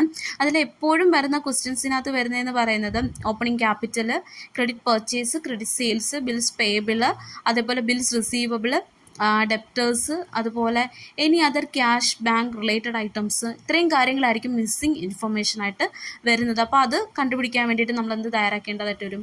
പ്രത്യേകം അക്കൗണ്ട്സുകളൊക്കെ മെയിൻറ്റെയിൻ ചെയ്ത് വേണം കണ്ടുപിടിക്കാൻ. അപ്പോൾ ഇപ്പോൾ റീസെൻ്റ് ആയിട്ട് ചോദിച്ച ക്വസ്റ്റ്യൻ എന്ന് പറയുന്നത് ബിൽസ് പേയബിൾ കാൽക്കുലേറ്റ് ചെയ്യാൻ വേണ്ടിയിട്ടാണ്. അപ്പോൾ bills payable issued in favour of creditors during the year 30,000 ആണ്. അതേപോലെ bills payable paid during the year എന്ന് പറയുന്നത് 20,000 ആണ്. Then bills payable dishonoured during the year എന്ന് പറയുന്നത് 5,000 ആണ്. ദെൻ ബിൽസ് പേയബിൾ ക്ലോസിംഗ് എന്ന് പറയുന്നത് 10,000 ആണ്. സോ ഇവിടെ നമ്മൾ എത്രയാണ് ബിൽസ് പേയബിൾ എന്നുള്ളതാണ് കാൽക്കുലേറ്റ് ചെയ്യേണ്ടത്. സോ ഇവിടെ മിസ്സിംഗ് ആയിട്ടുള്ള ഇൻഫർമേഷൻ എന്ന് പറയുന്നത് ഓപ്പണിംഗ് ബിൽസ് പേയബിൾ ആണ്. അപ്പോൾ നോക്കിക്കേ, ഈ ഇതിനകത്ത് തന്നിരിക്കുന്നതെന്ന് പറയുന്നത് ബിൽസ് പേയബിൾ ഇഷ്യൂഡ് തന്നിട്ടുണ്ട്, ക്രെഡിറ്റേഴ്സിന് ഇഷ്യൂ ചെയ്തിരിക്കുന്നത് തന്നിട്ടുണ്ട്, അതുപോലെ bills paid during the year തന്നിട്ടുണ്ട്, ഡിസോണേഡ് തന്നിട്ടുണ്ട്, ക്ലോസിംഗ് തന്നിട്ടുണ്ട്. അപ്പോൾ മിസ്സിംഗ് ആയിട്ടുള്ളതെന്ന് പറയുന്നത് ഓപ്പണിംഗ് ബാലൻസ് ആണ്. അപ്പോൾ ഓപ്പണിംഗ് ബാലൻസ് വേണം കാൽക്കുലേറ്റ് ചെയ്യാൻ. അപ്പോൾ ബിൽസ് പേയബിൾ അക്കൗണ്ടിൻ്റെ ഒരു ഫോർമാറ്റ് തന്നിട്ടുണ്ട്. അപ്പോൾ നമ്മൾ ആദ്യമേ തന്നെ ക്രെഡിറ്റ് സൈഡിൽ റെക്കോർഡ് ചെയ്യേണ്ടതെന്ന് പറയുന്നത് ഓപ്പണിംഗ് തന്നിട്ടില്ല. അപ്പോൾ നമ്മൾ തന്നിരിക്കുന്നത് എത്രയാണ് ബിൽസ് ഇഷ്യൂ ചെയ്തിരിക്കുന്നത് 30,000 റെക്കോർഡ് ചെയ്യുക. ബാക്കി bills payable during the year എന്ന് പറയുന്നത് bills paid during the year എന്ന് പറയുന്നത് 20,000 ആണ്. അതുപോലെ ഡിസോണേഡ് 5,000 ആണ്. ആൻഡ് ക്ലോസിങ് ഇത്രയും ഐറ്റംസ് ഡെബിറ്റ് സൈഡ് റെക്കോർഡ് ചെയ്യുക. അപ്പോൾ ബാലൻസ് ചെയ്യുമ്പോൾ ഓപ്പണിംഗ് ബിൽസ് പേയബിൾ ആയിട്ട് വരുന്നത് 5,000 ആണ്. അതായത് 30,000 നിന്നും ഈ പറയുന്ന ഇത്രയും ഐറ്റംസിൻ്റെ ഡിഫറൻസ് എന്ന് പറയുന്നത് 5,000 ആണ് അല്ലേ. അപ്പോൾ 5,000 ആണെന്തെന്ന് പറയുന്നത് ഓപ്പണിംഗ് ബിൽസ് പേയബിൾ എന്ന് പറയുന്നത്. അപ്പോൾ ഇതുപോലെ ക്വസ്റ്റ്യൻസ് ബിൽസ് റിസീവബിൾ ചോദിക്കാൻ സാധ്യതയുണ്ട്. അതുപോലെ ബാക്കിയുള്ള ടോട്ടൽ ഡെപ്റ്റേഴ്സ് അക്കൗണ്ട് തയ്യാറാക്കുക, ക്രെഡിറ്റേഴ്സ് അക്കൗണ്ട് തയ്യാറാക്കുക, ഇങ്ങനെയുള്ള നിരവധി ക്വസ്റ്റ്യൻസ് നമുക്ക് വരാൻ സാധ്യതയുണ്ട്. അപ്പം ആ ഏരിയാസ് നിങ്ങളുടെ സ്റ്റഡിയിൽ ഉൾപ്പെടുത്തേണ്ടതായിട്ടുണ്ട്. ദെൻ മറ്റൊരു ക്വസ്റ്റ്യൻ എന്ന് പറയുന്നത് the amount of opening stock can be found by preparing. അപ്പം ഓപ്പണിംഗ് സ്റ്റോക്ക് കാൽക്കുലേറ്റ് ചെയ്യാൻ വേണ്ടി നമ്മൾ പ്രിപ്പയർ ചെയ്യേണ്ടത് മെമ്മോറാണ്ടം ഓഫ് ട്രേഡിംഗ് അക്കൗണ്ട് ആണ്. കാരണം ബാക്കി ഈ പറയുന്ന അക്കൗണ്ട്സുകളെല്ലാം പ്രിപ്പയർ ചെയ്തിട്ട് നമ്മൾ കാൽക്കുലേറ്റ് ചെയ്യുന്നത് ക്യാഷ് ഡിസ്കൗണ്ട് എന്ന് പറയുന്നത് ക്യാഷ് അക്കൗണ്ട് പ്രിപ്പയർ ചെയ്യുമ്പോൾ വരുന്നതാണ്. അതുപോലെ ഓപ്പണിംഗ് സ്റ്റേറ്റ്മെൻറ്റ് ഓഫ് അഫയേഴ്സ് എന്ന് പറയുന്നത് സ്റ്റേറ്റ്മെൻറ്റ് ഓഫ് അഫയേഴ്സ് പ്രിപ്പയർ ചെയ്യുന്നത് നമ്മൾ ആ ഒരു അസറ്റ്സും ലയബിലിറ്റീസും റെക്കോർഡ് ചെയ്യാൻ വേണ്ടിയിട്ടാണ്. ദെൻ ടോട്ടൽ ക്രെഡിറ്റേഴ്സ് അക്കൗണ്ട് വരുന്നില്ല. ദെൻ ഇവിടെ മറ്റൊരു ഓപ്ഷൻ എന്ന് പറയുന്നത് മെമ്മോറാണ്ടം ഓഫ് ട്രേഡിംഗ് അക്കൗണ്ട് ആണ്. Memorandum of trading account prepare ചെയ്യുന്നത് വഴിയാണ് ഓപ്പണിംഗ് സ്റ്റോക്ക് കാൽക്കുലേറ്റ് ചെയ്യാൻ സാധിക്കുന്നത്. അക്കൗണ്ടിങ്ങിൻ്റെ ഗോൾഡൻ റൂൾസിൻ്റെ അടിസ്ഥാനത്തിലാണ് real accounts, nominal accounts and personal അക്കൗണ്ട്സിന് ഡിഫൈൻ ചെയ്തിരിക്കുന്നത്. അപ്പോൾ നോമിനൽ അക്കൗണ്ടിനകത്ത് പറയുന്നത് debit all expense and credit all income ആണ് നോമിനൽ അക്കൗണ്ട്സിനകത്ത് പറയുന്നത്. ഇനി പേഴ്സണൽ അക്കൗണ്ട്സിനകത്ത് പറയുന്നത് debit the receiver and credit the giver എന്നുള്ള രീതിയിലാണ്. ഇനി റിയൽ അക്കൗണ്ടിനകത്ത് പറയുന്ന റൂൾ വെച്ച് കഴിഞ്ഞാൽ debit what comes in and credit what goes out എന്നുള്ള രീതിയിലാണ്. അപ്പം ഈ റൂളിൻ്റെ അടിസ്ഥാനത്തിലാണ് നമ്മൾ ഓരോ അക്കൗണ്ട്സുകളും പ്രിപ്പയർ ചെയ്യപ്പെടുന്നത് അല്ലേ. അപ്പോൾ നോമിനൽ അക്കൗണ്ട്സിന് ഉദാഹരണങ്ങളാണ് trading accounts, profit and loss accounts and income and expenditure accounts. ഈ 3 അക്കൗണ്ടുകൾ ചെക്ക് ചെയ്താലും എല്ലാ എക്സ്പെൻസിനെയും ഡെബിറ്റ് ചെയ്യും, എല്ലാ ഇൻകത്തിനും എന്ത് ചെയ്യും, ക്രെഡിറ്റ് ചെയ്തിട്ടുണ്ടാകും അല്ലേ. എന്നാൽ റെസിപ്റ്റ് ആൻഡ് പേയ്മെൻറ്റ് അക്കൗണ്ട് എന്ന് പറയുന്നത് റിയൽ അക്കൗണ്ട് ആണ്. അതുപോലെ സൺട്രി ഡെപ്റ്റേഴ്സ്, സൺട്രി ക്രെഡിറ്റേഴ്സ് ഇതെല്ലാം തന്നെ എന്താണ്, പേഴ്സണൽ അക്കൗണ്ട്സുകളാണ് അല്ലേ. അപ്പം റിയൽ അക്കൗണ്ട്സിന് മറ്റ് എക്സാമ്പിൾസുകളും തന്നിട്ടുണ്ട്. ക്യാഷ് അക്കൗണ്ട്സ്, എല്ലാ ടൈപ്പ് ഓഫ് അസറ്റ്സ് അക്കൗണ്ട്സും, പേയബിൾ അക്കൗണ്ട്സ്, ലയബിലിറ്റി അക്കൗണ്ട്സ്, ഇവയെല്ലാം തന്നെ റിയൽ അക്കൗണ്ട്സിന് എക്സാമ്പിളാണ്. ഓക്കെ, ഇനി നമ്മൾ പഠിക്കാൻ പോകുന്നത് നോൺ ട്രേഡിംഗ് ഫേംസുമായിട്ട് ബന്ധപ്പെട്ട് വരാൻ സാധ്യതയുള്ള കുറച്ച് ക്വസ്റ്റ്യൻസ് ആണ്. അപ്പോൾ അതിനകത്ത് സബ്സ്ക്രിപ്ഷനുമായിട്ട് ബന്ധപ്പെട്ടിട്ടുള്ള സബ്സ്ക്രിപ്ഷൻ കാൽക്കുലേഷൻസ് മുൻ വർഷങ്ങളിൽ ചോദിച്ചിട്ടുണ്ട്. അപ്പം ഓപ്പണിംഗ് സബ്സ്ക്രിപ്ഷനും ക്ലോസിംഗ് സബ്സ്ക്രിപ്ഷനും അതുപോലെ ഔട്ട്സ്റ്റാൻഡിങ്ങും റിസീവ്ഡ് ഇൻ അഡ്വാൻസും ഒക്കെ തന്നിട്ടുണ്ടാകും. അതിൽ നിന്ന് നമ്മൾ കണ്ടുപിടിക്കേണ്ടതായിട്ടുള്ള, അതായത് ഇൻകം ആൻഡ് എക്സ്പെൻഡിച്ചർ അക്കൗണ്ടിൽ ക്രെഡിറ്റ് ചെയ്യേണ്ട സബ്സ്ക്രിപ്ഷൻ എമൗണ്ട് എത്ര എന്നുള്ളതായിരിക്കും നമ്മൾ കണ്ടുപിടിക്കേണ്ടതായിട്ടുള്ളത്. അപ്പം മുൻ വർഷങ്ങളിലെ ക്വസ്റ്റ്യൻസ് ചെക്ക് ചെയ്താൽ അറിയാം നിങ്ങൾക്ക് ഈ ഒരു ഏരിയയിൽ നിന്നും വന്നിട്ടുണ്ട്. അപ്പം റീസെൻ്റ് ആയിട്ട് ചോദിച്ചതിലില്ല എങ്കിൽ പോലും അത്യാവശ്യം ഇമ്പോർട്ടൻസ് ആണ്. ഓക്കെ, അപ്പം സബ്സ്ക്രിപ്ഷൻ റിസീവ്ഡ് ഡ്യൂറിങ് ദി ഇയറിനോടൊപ്പം തന്നെ ക്ലോസിംഗ് ഔട്ട്സ്റ്റാൻഡിങ് സബ്സ്ക്രിപ്ഷനും ഓപ്പണിംഗ് റിസീവ്ഡ് ഇൻ അഡ്വാൻസ് സബ്സ്ക്രിപ്ഷനും ആഡ് ചെയ്യണം. അതിൽ നിന്നും ലെസ് ചെയ്യേണ്ടത് ഇതിൻ്റെ ജസ്റ്റ് ഓപ്പോസിറ്റായിട്ട് വരുന്ന കാര്യങ്ങളാണ്. അതായത് ഓപ്പണിംഗ് സബ്സ്ക്രിപ്ഷൻ ഔട്ട്സ്റ്റാൻഡിങ്ങും ക്ലോസിംഗ് സബ്സ്ക്രിപ്ഷൻ റിസീവ്ഡ് ഇൻ അഡ്വാൻസും ലെസ് ചെയ്യുമ്പോഴാണ് നമുക്ക് എന്ത് ലഭിക്കുന്നത്? കറൻറ്റ് പീരീഡിൽ, കറണ്ട് പീരീഡ് അല്ല, നമ്മൾ ഇൻകം ആൻഡ് എക്സ്പെൻഡിച്ചർ അക്കൗണ്ടിൽ ക്രെഡിറ്റ് ചെയ്യേണ്ട സബ്സ്ക്രിപ്ഷൻ എമൗണ്ട് ലഭിക്കുന്നത്. ഓക്കെ, അപ്പോൾ നമുക്കൊരു ക്വസ്റ്റ്യൻ തന്നിട്ടുണ്ട്. അതിനകത്ത് subscription received during the year എന്ന് പറയുന്നത് 7,000 ആണ്. ഔട്ട്സ്റ്റാൻഡിങ് ബിഗിനിങ് 1,400 ആണ്. And then subscription outstanding at end എന്ന് പറയുന്നത് 1,600 ആണ്. സോ ഇതിൽ നിന്നും നമ്മൾ എന്ത് കണ്ടുപിടിക്കണം? Subscription credited during the year calculate ചെയ്യണം. ഇത് വളരെ ഈസി ആയിട്ടുള്ളൊരു കാര്യമാണ്. അതായത് സബ്സ്ക്രിപ്ഷൻ റിസീവ് ചെയ്തിരിക്കുന്ന കറണ്ട് പീരീഡിൽ എമൗണ്ടിനോടൊപ്പം ഈ ഓപ്പണിങ്ങിൻ്റെയും ക്ലോസിങ്ങിൻ്റെയും ഡിഫറൻസ് ആഡ് ചെയ്താൽ തീരാവുന്ന കാര്യമേ ഉള്ളൂ. അപ്പോൾ 7,000 പ്ലസ് 1,600-ഉം 1,400-ഉം തമ്മിൽ കുറയ്ക്കുമ്പോൾ നമുക്ക് 200 ആണ് വരുന്നത്. അപ്പം 7,200 രൂപയാണ് അതെന്ന് പറയുന്നത് സബ്സ്ക്രിപ്ഷൻ ക്രെഡിറ്റ് ചെയ്തിരിക്കുന്ന എമൗണ്ട്. അപ്പോൾ ഇങ്ങനെയുള്ള ഈസി ആയിട്ടുള്ള ക്വസ്റ്റ്യൻസ് വരും. ചിലപ്പം കാണുമ്പോൾ നമുക്ക് കുറച്ച് ഡിഫിക്കൽട്ടായിട്ടൊക്കെ തോന്നും, പക്ഷേ ഒന്നുകൂടി വായിച്ചു കഴിഞ്ഞാൽ വളരെ ഈസി ആയിട്ടുള്ള ക്വസ്റ്റ്യൻസ് ആണ്. ഇനിയിപ്പം റിസീവ്ഡ് ഇൻ അഡ്വാൻസ് ആണെങ്കിൽ പോലും എന്ത് ചെയ്യണം? ഓപ്പണിംഗും ക്ലോസിങ്ങും തമ്മിലുള്ള ഡിഫറൻസ് എടുത്തിട്ട് അത് ഇതിനോടൊപ്പം എന്ത് ചെയ്താൽ മതി? ആഡ് ചെയ്തിരുന്നാൽ മതി. ഓക്കെ, ഫിനാൻഷ്യൽ ആൻഡ് കോർപ്പറേറ്റ് അക്കൗണ്ടിങ്ങിൽ നിന്നും ഇനി വരാൻ സാധ്യതയുള്ള ഏരിയാസ് എന്ന് പറയുന്നത് കോർപ്പറേറ്റ് അക്കൗണ്ടിങ് റിലേറ്റ് ചെയ്തിട്ടുള്ള accounts for amalgamation, absorption and external reconstruction, അതുപോലെ തന്നെ കമ്പനി അക്കൗണ്ട്സുകളുമാണ്. അപ്പം ആദ്യം തന്നെ നമുക്ക് അമാൽഗമേഷൻ, അബ്സോർപ്ഷൻ ആ ഒരു ടോപ്പിക്കുകൾ നോക്കാം. അപ്പോൾ അമാൽഗമേഷനെ കുറിച്ച് പറയുന്ന അക്കൗണ്ടിങ് സ്റ്റാൻഡേർഡ് എന്ന് പറയുന്നത് അക്കൗണ്ടിങ് സ്റ്റാൻഡേർഡ് 14 പ്രകാരമാണ്. അമാൽഗമേഷൻ പ്രധാനമായിട്ടും 2 വിധമാണ്. ഇൻ ദ നേച്ചർ ഓഫ് മെർജറും ഉണ്ട്, ഇൻ ദ നേച്ചർ ഓഫ് പർച്ചേസും ഉണ്ട്. അപ്പോൾ 2 അതിലധികമോ കമ്പനീസുകൾ ചേർന്നുകൊണ്ട് പുതുതായിട്ടൊരു കമ്പനി ഫോം ചെയ്യുന്നതാണ് അമാൽഗമേഷൻ എന്ന് പറയുന്നത്. അപ്പോൾ amalgamation in the nature of പർച്ചേസിനകത്ത് വരുന്ന ഒരു ഐറ്റമാണ് പർച്ചേസ് കൺസിഡറേഷൻ എന്ന് പറയുന്നത്. അപ്പോൾ പർച്ചേസ് കൺസിഡറേഷനെ സിമ്പിളായിട്ട് പറയുവാണെങ്കിൽ it's a price payable by the transferring company to the transfer company for taking over the business of the transfer company. അതായത് ഒരു കമ്പനി മറ്റൊരു കമ്പനിയെ ഏറ്റെടുക്കുമ്പോൾ, അവരുടെ അസറ്റ്സ് ഏറ്റെടുക്കുമ്പോൾ അതിന് പകരമായിട്ട് ഒരു കൺസിഡറേഷൻ, ഒരു എമൗണ്ട് ഓഫ് റുപ്പീസ് പേ ചെയ്യാറുണ്ട് അല്ലേ? അതിനെയാണ് പർച്ചേസ് കൺസിഡറേഷൻ എന്ന് പറയുന്നത്. 2 തരത്തിലുള്ള അക്കൗണ്ടിങ് മെത്തേഡുകളാണുള്ളത്. പൂളിംഗ് ഇൻട്രസ്റ്റ് മെത്തേഡും ഉണ്ട്, അതുപോലെ പർച്ചേസ് മെത്തേഡും ഉണ്ട്. പൂളിംഗ് ഓഫ് ഇൻട്രസ്റ്റ് മെത്തേഡ് എന്ന് പറയുന്നത് 2 കമ്പനികളുടെ, അല്ലെങ്കിൽ ഈ അമാൽഗമേറ്റ് ചെയ്യപ്പെടുന്ന കമ്പനികളുടെ അസറ്റ്സിനെയും ലയബിലിറ്റീസിനെയും റെക്കോർഡ് ചെയ്യുന്ന ആ ഒരു ടേമാണ് പൂളിംഗ് ഓഫ് ഇൻട്രസ്റ്റ് എന്ന് പറയുന്നത്. ഇനി പർച്ചേസ് മെത്തേഡ് അങ്ങനെയല്ല. പർച്ചേസ് മെത്തേഡ് എന്ന് പറയുന്നത് ഒരു നിശ്ചിത എമൗണ്ട് കൊടുത്തുകൊണ്ട് അസറ്റ്സ് ടേക്ക് ഓവർ ചെയ്യുവാണ്. സോ അതാണ് പർച്ചേസ് മെത്തേഡിനകത്ത് വരുന്നത്. ഇനി internal reconstruction, external reconstruction and absorption. Internal reconstruction എന്ന് പറയുന്നത് ഒരു ഫേം അത്ര പ്രോഫിറ്റായിട്ടല്ല മുന്നോട്ട് പോകുന്നത്, അല്ലെങ്കിൽ പ്രത്യേകിച്ച് ഗ്രോത്ത് ഒന്നും ഇല്ല എന്നുണ്ടെങ്കിൽ ആ ഫേം എന്ത് ചെയ്യും? പല മാറ്റങ്ങളും നടത്തേണ്ടതായിട്ടുണ്ട് അല്ലേ?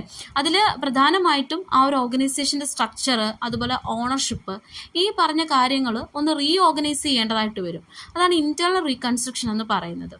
ഇനി എക്സ്റ്റേണൽ റീകൺസ്ട്രക്ഷൻ എന്ന് പറയുന്നത് ഒരു കമ്പനി പൂർണ്ണമായിട്ടും വൈൻഡപ്പ് ചെയ്തുകൊണ്ട് പുതിയൊരു കമ്പനി സ്റ്റാർട്ട് ചെയ്യുന്നതാണ് എക്സ്റ്റേണൽ റീകൺസ്ട്രക്ഷൻ എന്ന് പറയുന്നത്. നെക്സ്റ്റ് അബ്സോർപ്ഷൻ ആണ്. അബ്സോർപ്ഷൻ എന്ന് പറഞ്ഞു കഴിഞ്ഞാൽ ഏറ്റെടുക്കൽ പോലെ തന്നെയാണ്, പക്ഷേ അവിടെ പുതുതായിട്ട് എന്ത് ചെയ്യുന്നില്ല?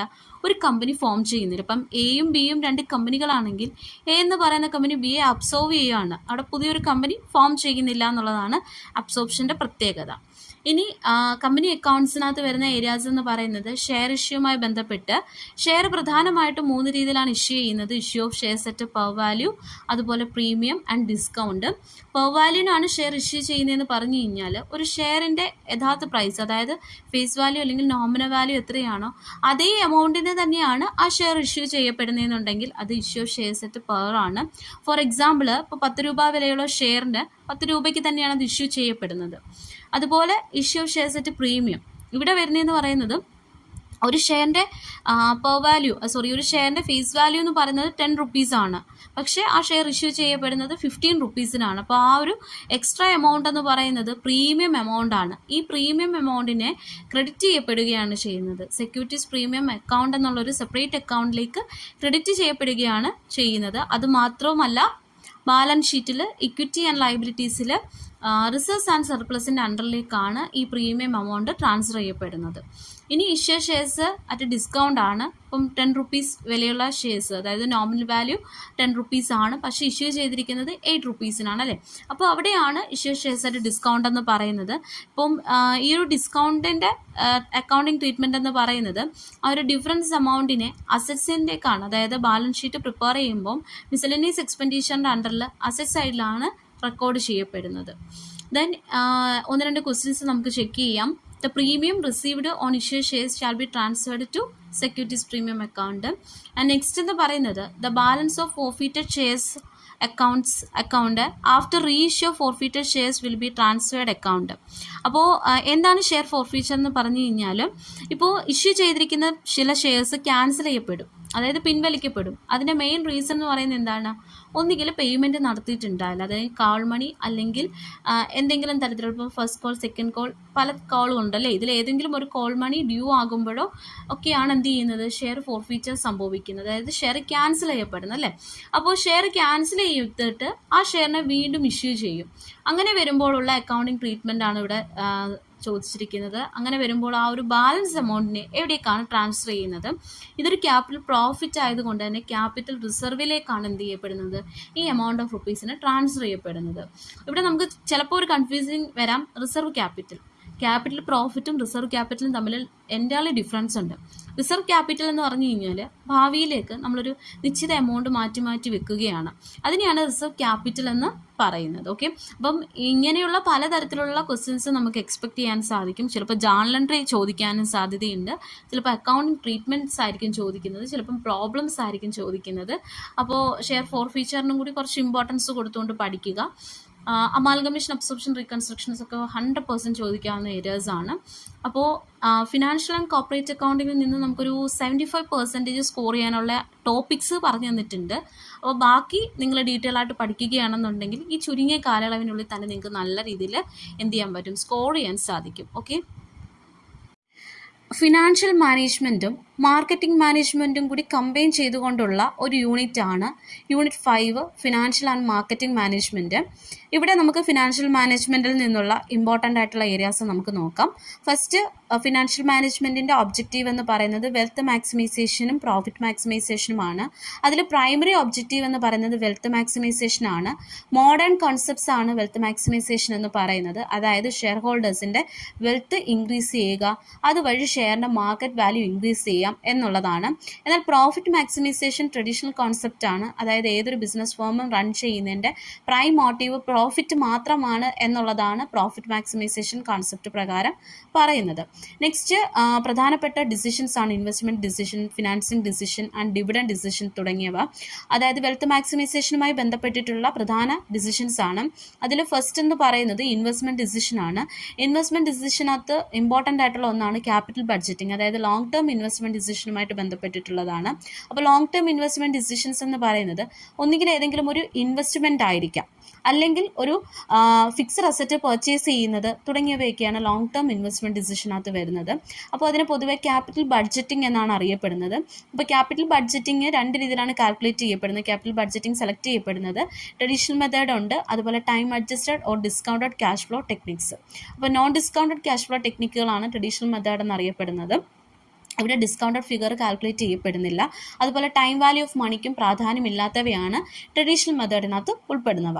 അപ്പോൾ പേ ബാക്ക് പീരീഡ് മെത്തേഡ് ഉണ്ട്, അതുപോലെ തന്നെ average rate of return method ഉണ്ട്. പേ ബാക്ക് പീരീഡ് മെത്തേഡ് അനുസരിച്ചിട്ട് ഒരു ഇൻവെസ്റ്റ്മെൻറ്റ് നടത്തുകയാണെങ്കിൽ ആ ഇൻവെസ്റ്റ്മെൻറ്റിൻ്റെ നമ്മൾ ചിലവാക്കിയ കോസ്റ്റ് ഓഫ് ഇൻവെസ്റ്റ്മെൻറ്റ്, ഇപ്പോൾ ഫോർ എക്സാമ്പിൾ 50,000 റുപ്പീസാണ് ഒരു ബിസിനസ് ഇൻവെസ്റ്റ് ചെയ്തതെന്നുണ്ടെങ്കിൽ ഫ്യൂച്ചറിൽ ആ 50,000 എത്ര കാലയളവിനുള്ളിൽ നമുക്ക് തിരികെ ലഭിക്കും എന്നുള്ളതാണ് പേ ബാക്ക് പീരീഡ് മെത്തേഡ് അനുസരിച്ച് കാൽക്കുലേറ്റ് ചെയ്യപ്പെടുന്നത്. Next average rate of return മെത്തേഡാണ്. ആവറേജ് റേറ്റ് ഓഫ് റിട്ടേൺ എന്ന് പറയുന്നത് ഇൻവെസ്റ്റ്മെൻറ്റിൽ നിന്ന് ലഭിക്കുന്ന ആവറേജ് റേറ്റ് ഓഫ് റിട്ടേൺ ആണ് ഇവിടെ കാൽക്കുലേറ്റ് ചെയ്യപ്പെടുന്നത്. ആൻഡ് ടൈം അഡ്ജസ്റ്റഡ് അഥവാ ഡിസ്കൗണ്ടഡ് ക്യാഷ് ഫ്ലോ ടെക്നിക്സുകളാണ്.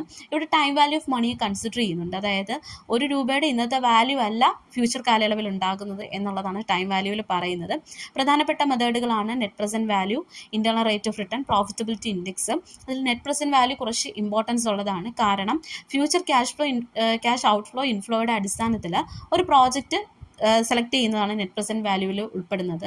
അതായത് future cash inflow future cash ഔട്ട്ഫ്ലോയും കമ്പയർ ചെയ്യുമ്പോൾ നെറ്റ് പ്രസൻറ്റ് വാല്യൂ 0, അതേപോലെ പോസിറ്റീവ്, നെഗറ്റീവായിട്ട് വരുന്ന സിറ്റുവേഷൻസ് ഉണ്ട്.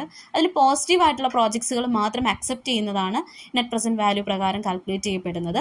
അതുപോലെ തന്നെ ഇവിടെ ഡിസ്കൗണ്ടഡ് ഫാക്ടേഴ്സ് ഉപയോഗിച്ചുകൊണ്ട് ഫ്യൂച്ചർ ക്യാഷ് ഇൻഫ്ലോ ആൻഡ് ഔട്ട്ഫ്ലോയെ പ്രസൻറ്റ് വാല്യൂയിലോട്ട് കൺവേർട്ട് ചെയ്തുകൊണ്ടാണ് ആ ഒരു ഡിസിഷൻ എടുക്കുന്നത്. Then internal rate of return net present വാല്യൂവിൻ്റെ അടിസ്ഥാനത്തിൽ തന്നെയാണ് കാൽക്കുലേറ്റ് ചെയ്യപ്പെടുന്നത്. നെക്സ്റ്റ് മെത്തേഡ് ആണ് പ്രോഫിറ്റബിലിറ്റി ഇൻഡെക്സ് മെത്തേഡ് എന്ന് പറയുന്നത്. ആൻഡ് നെക്സ്റ്റ് ഡിസിഷനാണ് ഫിനാൻസിങ് ഡിസിഷൻ. വെൽത്ത് മാക്സിമൈസേഷനകത്ത് വരുന്ന അടുത്ത ഡിസിഷനാണ് ഫിനാൻസിങ് ഡിസിഷൻ. അവിടെ ഇമ്പോർട്ടൻ്റ് ആയിട്ടുള്ള ഒരു കാര്യമാണ് ക്യാപിറ്റൽ സ്ട്രക്ചർ അല്ലെങ്കിൽ കോസ്റ്റ് ഓഫ് ക്യാപിറ്റൽ എന്ന് പറയുന്നത്. അതായത് ക്യാപിറ്റൽ സ്ട്രക്ചർ എന്ന് പറയുന്നത് arrangement of various components of the structure in tune with both long term and short time objective of the firm. അതായത് ഒരു ഫേമിന് പലതരത്തിലുള്ള ക്യാപിറ്റൽ സ്ട്രക്ചർ കൺസ്ട്രക്ട് ചെയ്യാൻ പറ്റും അല്ലേ, ഓൺ ടു ഫണ്ടും ബോറോഡ് ഫണ്ടും ഉപയോഗിച്ചുകൊണ്ട് അല്ലേ. അപ്പോൾ ക്യാപിറ്റൽ സ്ട്രക്ചറിനകത്ത് വരുന്നൊരു കാര്യമാണ് കോസ്റ്റ് ഓഫ് ക്യാപിറ്റൽ. കോസ്റ്റ് ഓഫ് ക്യാപിറ്റലിന് minimum rate of return expected from the capital എന്നുള്ള രീതിയിലും പറയുന്നുണ്ട്. ഇനി ഒരു ബിസിനസ്സിൻ്റെ പോയിന്റ് ഓഫ് വ്യൂവിലാണെങ്കിൽ ഒരു ക്യാപിറ്റൽ റേസ് ചെയ്യാൻ വേണ്ടിയിട്ട് ബിസിനസ്സിന് ചിലവായിട്ടുള്ള കോസ്റ്റാണ് കോസ്റ്റ് ഓഫ് ക്യാപിറ്റൽ ഉൾപ്പെടുന്നത്. അപ്പോൾ ക്യാപിറ്റൽ സ്ട്രക്ചർ പ്രധാനമായിട്ടും 4 തിയറീസ് ഉണ്ട്. നെറ്റ് ഇൻകം അപ്രോച്ച് തിയറീസ് ഉണ്ട്, net operating income approach theories ഉണ്ട്, ട്രഡീഷണൽ അപ്രോച്ച്, അതുപോലെ തന്നെ മോഡിഗ്ലാനി മില്ലർ അപ്രോച്ച്. ഇതിൽ നെറ്റ് ഇൻകം അപ്രോച്ച് പ്രകാരം പറയുന്നത് the value of the firm, അതായത് ഒരു ഫേമിൻ്റെ വാല്യൂ എന്ന് പറയുന്നത് ക്യാപിറ്റൽ സ്ട്രക്ചർ അല്ലെങ്കിൽ കോസ്റ്റ് ഓഫ് ക്യാപിറ്റൽ ഡിപ്പെൻഡ് ചെയ്യുന്നു എന്നുള്ളതാണ്. അതായത് കോസ്റ്റ് ഓഫ് ക്യാപിറ്റൽ ഇൻക്രീസ് ചെയ്യാൻ ഡിക്രീസ് ചെയ്യുന്നതിനും അനുസരിച്ച് ഒരു ഫേമിൻ്റെ വാല്യൂവും ഇൻക്രീസ് ചെയ്യാൻ ഡിക്രീസ് ചെയ്യാൻ സാധ്യതയുണ്ട് എന്നുള്ളതാണ് നെറ്റ് ഇൻകം അപ്രോച്ചിനകത്ത് പറയുന്നത്. നെറ്റ് ഓപ്പറേറ്റിംഗ് ഇൻകം അപ്രോച്ച് ഇതിനെ എഗെയിൻസ്റ്റ് ചെയ്തുകൊണ്ട് വന്ന ഒന്നാണ്. അതായത് നെറ്റ് ഓപ്പറേറ്റിംഗ് ഇൻകം അപ്രോച്ചിനകത്ത് പറയുന്നത് ഒരിക്കലും ഒരു ഫേമിൻ്റെ വാല്യൂ എന്ന് പറയുന്നത് ക്യാപിറ്റൽ സ്ട്രക്ചറിനെ ഡിപ്പെൻഡ് ചെയ്തുകൊണ്ടല്ല, പകരം ഓപ്പറേറ്റിംഗ് ഇൻകത്തിൻ്റെയും റിസ്കിൻ്റെയും അടിസ്ഥാനത്തിലാണ്. അപ്പോൾ ഈ 2 തിയറികളും ഡെവലപ്പ് ചെയ്തിരിക്കുന്ന സെയിം പേഴ്സണാണ്, ഡേവിഡ് ദുരന്താണ്. ആൻഡ് നെക്സ്റ്റ് എന്ന് പറയുന്നത് മോഡിഗ്ലാനി ആൻഡ് മില്ലർ അപ്രോച്ചാണ്. ഈ ഒരു അപ്രോച്ച് എന്ന് പറയുന്നത് തിയറി ഓഫ് ഇറലവൻസ് ആണ്. ഇതിൽ പറയുന്നത് ക്യാപിറ്റൽ സ്ട്രക്ചർ എന്ന് പറയുന്നത് ഒരിക്കലും ഒരു ഫേമിൻ്റെ വാല്യൂവിനെ അഫക്റ്റ് ചെയ്യാറില്ല എന്നുള്ളത് തന്നെയാണ്. അതായത് നെറ്റ് ഓപ്പറേറ്റിംഗ് ഇൻകത്തിന് സമാനമായിട്ടുള്ള ഒന്നാണ് മോഡിഗ്ലാനി മില്ലർ അപ്രോച്ച് എന്ന് പറയുന്നത്. അതുപോലെ ഫിനാൻഷ്യൽ ലിവറേജും ഓപ്പറേറ്റിംഗ് ലിവറേജും നമ്മൾ നോക്കി പോകേണ്ട ടോപ്പിക്സ് ആണ്. ദെൻ നെക്സ്റ്റ് ഡിസിഷനാണ് ഡിവിഡൻഡ് ഡിസിഷൻ എന്ന് പറയുന്നത്. പലതരത്തിലുള്ള ഡിവിഡൻറ്റുകളുണ്ട്. Cash dividend, stock dividend, script dividend and stable dividend. ഇത്രയും ടൈപ്പ് ഓഫ് ഡിവിഡൻസ് ജസ്റ്റ് ഒന്ന് നോക്കിയിട്ട് വേണം എക്സാമിന് പോകാൻ.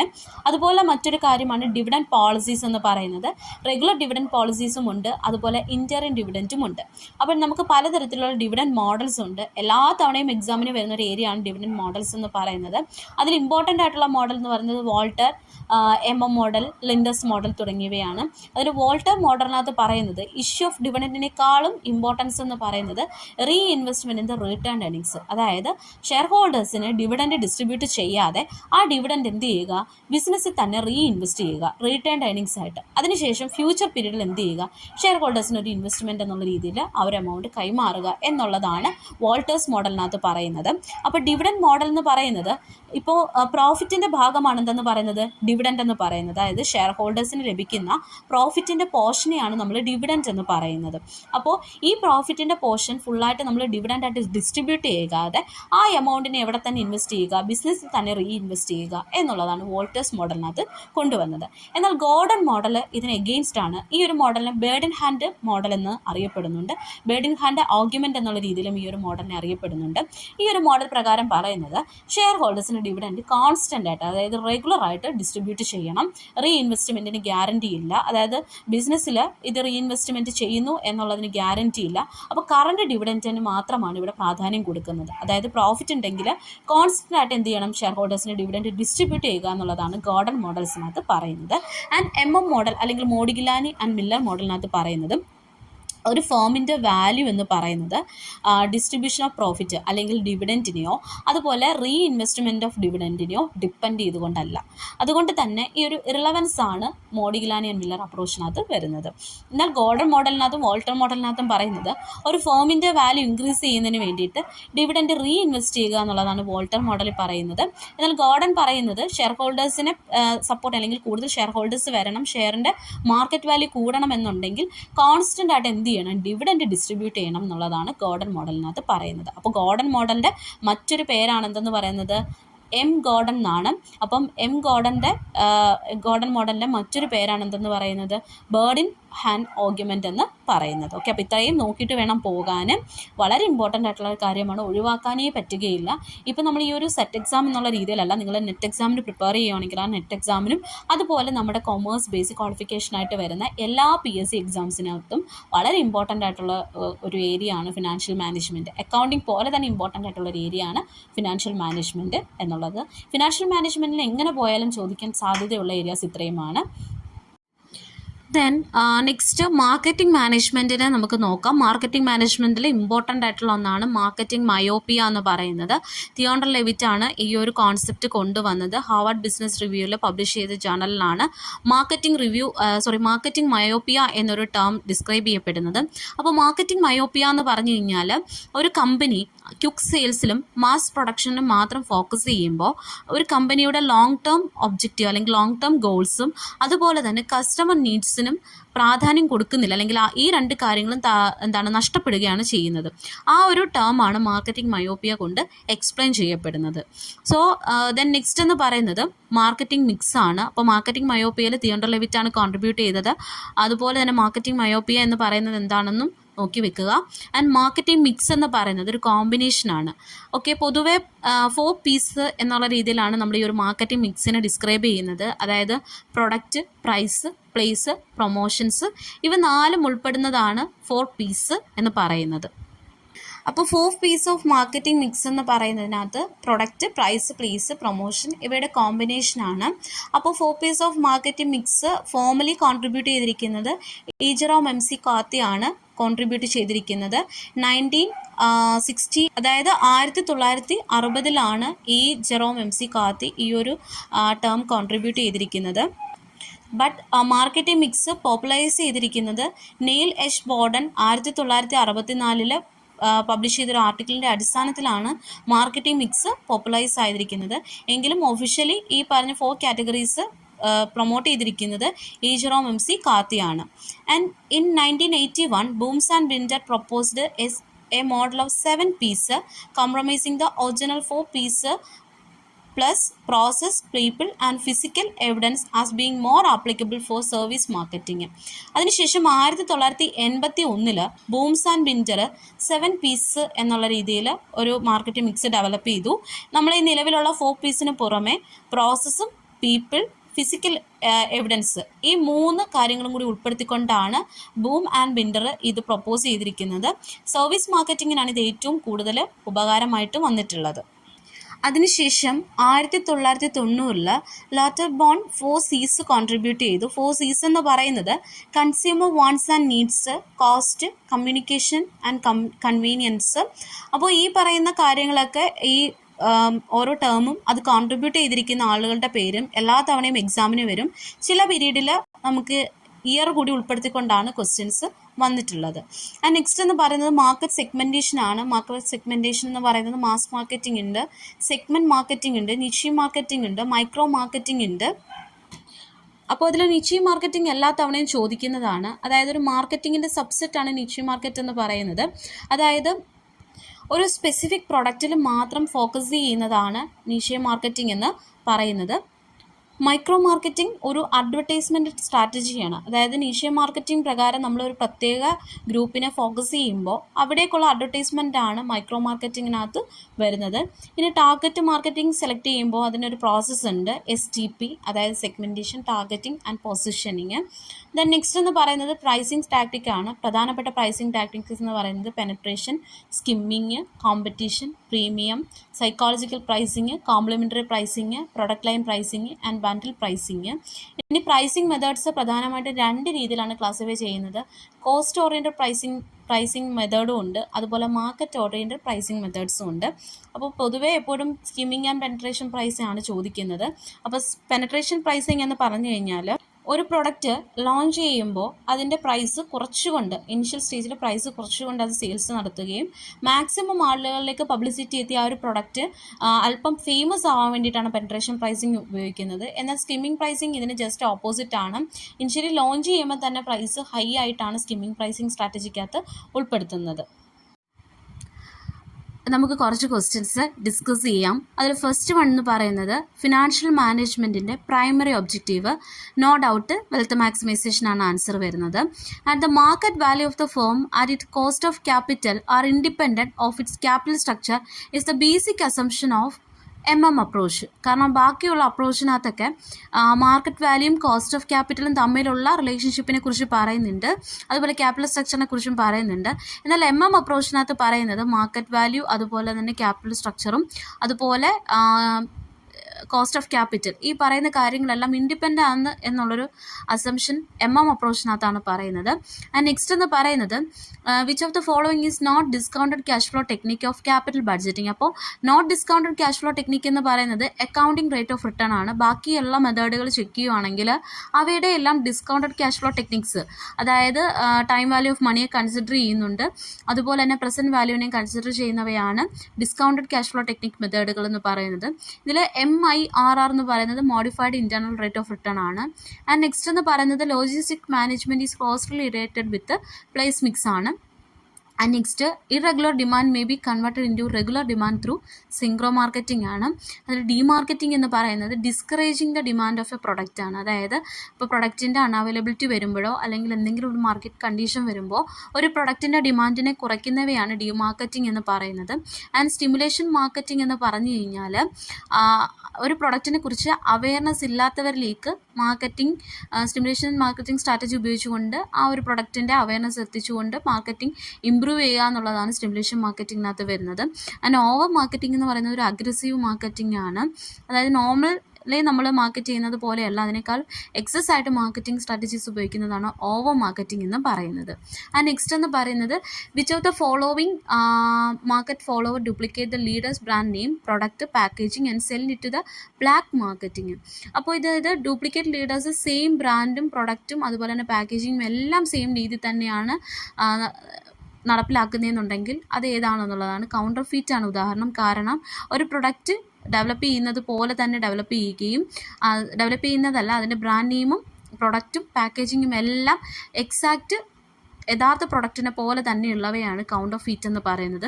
അതേപോലെ ക്ലോണർ, ഇമിറ്റേറ്റർ, അഡാപ്റ്റർ ഉണ്ട്. ക്ലോണർ എന്ന് പറഞ്ഞു കഴിഞ്ഞാൽ സെയിം ടൈപ്പ് ഓഫ് കാര്യങ്ങളെല്ലാം എടുക്കുമെങ്കിൽ പോലും അതിൽ ചില ഡിഫറൻസ് വരുത്തുന്നതാണ് ക്ലോണർ എന്ന് പറയുന്നത്.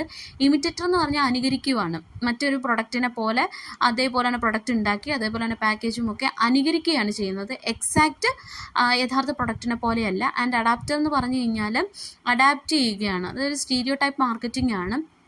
അതായത് ഒരു നിലവിലുള്ള പ്രൊഡക്റ്റിൻ്റെ ഇംപ്രൂവ്ഡ് വേർഷൻ ഇറക്കിക്കൊണ്ട് മാർക്കറ്റ് അഡാപ്റ്റ് ചെയ്യുന്നതാണ് അഡാപ്റ്റർ എന്ന് പറയുന്നത്. And bird in hand is worth two in the bush is quoted by dash approach. അതായത് ഡിവിഡൻഡ് ഡിസിഷനുമായി ബന്ധപ്പെട്ടിട്ടുള്ളതാണ്. ഗാർഡൻസിൻ്റെ അപ്രോച്ചിനകത്താണ് ബേർഡ് ഇൻ ഹാൻഡ് എന്ന് പറയുന്നത്, അല്ലെങ്കിൽ ബേർഡ് ഇൻ ഹാൻഡ് ആർഗ്യുമെൻറ്റ് വരുന്നത്. ഓക്കെ, അപ്പോൾ ഇത്രയുമാണ് മാർക്കറ്റിംഗ് ആൻഡ് ഫിനാൻഷ്യൽ മാനേജ്മെൻറ്റ് എന്നൊക്കെ ചോദിച്ചിട്ടുള്ള ക്വസ്റ്റ്യൻസിനകത്ത് ചിലത്. ബാക്കി കൂടി നിങ്ങൾ റെഫർ ചെയ്യേണ്ടതായിട്ടുണ്ട്. വളരെ ഇമ്പോർട്ടൻസ് കൊടുത്ത് പഠിക്കേണ്ട ഒരു ഏരിയ ആണ്. പ്രീവിയസ് ഇയറിലെ ക്വസ്റ്റ്യൻസ് ചെക്ക് ചെയ്താൽ അറിയാം, സ്റ്റീരിയോ ടൈപ്പ് ക്വസ്റ്റ്യൻസ് ആണ് ചോദിക്കുന്നത്. അപ്പോൾ പഴയ ക്വസ്റ്റ്യൻസ് ഒന്നുകൂടി നോക്കുക. അതുപോലെ തന്നെ അതിലെ എല്ലാ ഓപ്ഷൻസും നന്നായിട്ടൊന്ന് നോക്കുക. ഇനിയും പഠിക്കാത്തവർക്ക് ഈ പറയുന്ന ഏരിയാസ് പഠിച്ചു പോയി കഴിഞ്ഞാൽ തന്നെ അത്യാവശ്യം മാർക്ക് സ്കോർ ചെയ്യാൻ സാധിക്കും. കോസ്റ്റ് ആൻഡ് മാനേജ്മെൻറ്റ് അക്കൗണ്ടിങ്ങിൽ നിന്നും നമുക്ക് എക്സ്പെക്റ്റ് ചെയ്യാവുന്ന ഏരിയാസ് നമുക്ക് നോക്കാം. കോസ്റ്റ് പലതരത്തിൽ ക്ലാസിഫൈ ചെയ്തിട്ടുണ്ട്.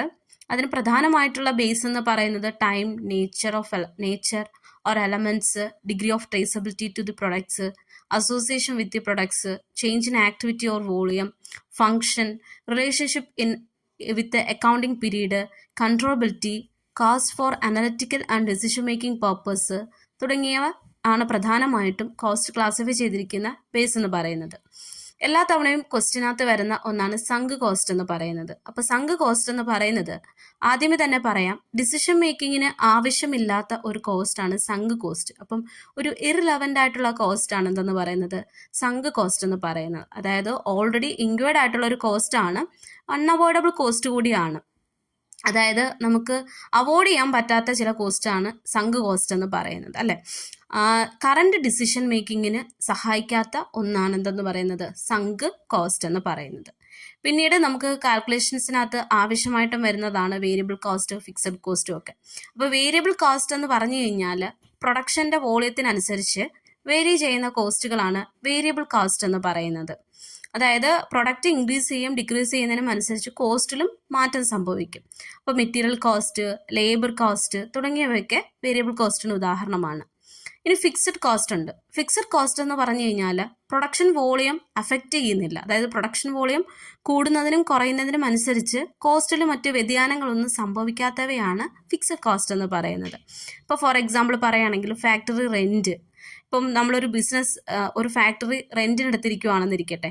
അപ്പോൾ ആ റെൻറ്റ് എന്ന് പറയുന്നത് ഫിക്സഡ് എമൗണ്ട് ആണ്. എല്ലാ മന്തും നമ്മളൊരു പർട്ടിക്കുലർ എമൗണ്ട് ആണ് പേ ചെയ്യേണ്ടത്, അല്ലേ? പ്രൊഡക്ഷൻ കൂടുന്നതിനും കുറയുന്നതിനും അനുസരിച്ച് അവിടെ റെൻറ്റിൽ വ്യതിയാനമൊന്നും സംഭവിക്കുന്നില്ല. നെക്സ്റ്റ് ഓപ്പർച്യൂണിറ്റി കോസ്റ്റ് ആണ്. ഓപ്പർച്യൂണിറ്റി കോസ്റ്റ് ഡിസിഷൻ മേക്കിങ്ങിന് അങ്ങേയറ്റം ഹെൽപ്ഫുൾ ആയിട്ടുള്ള ഒരു കോസ്റ്റ് ആണ്. അതായത് നമുക്ക് മുമ്പിൽ 2 ഓപ്ഷൻ ഉണ്ടെങ്കിൽ അതിൽ ഓരോ ഓപ്ഷൻ നമ്മൾ സെലക്ട് ചെയ്യുകയാണ്, മറ്റു ഓപ്ഷൻ വേണ്ടെന്ന് വെക്കുകയാണ്.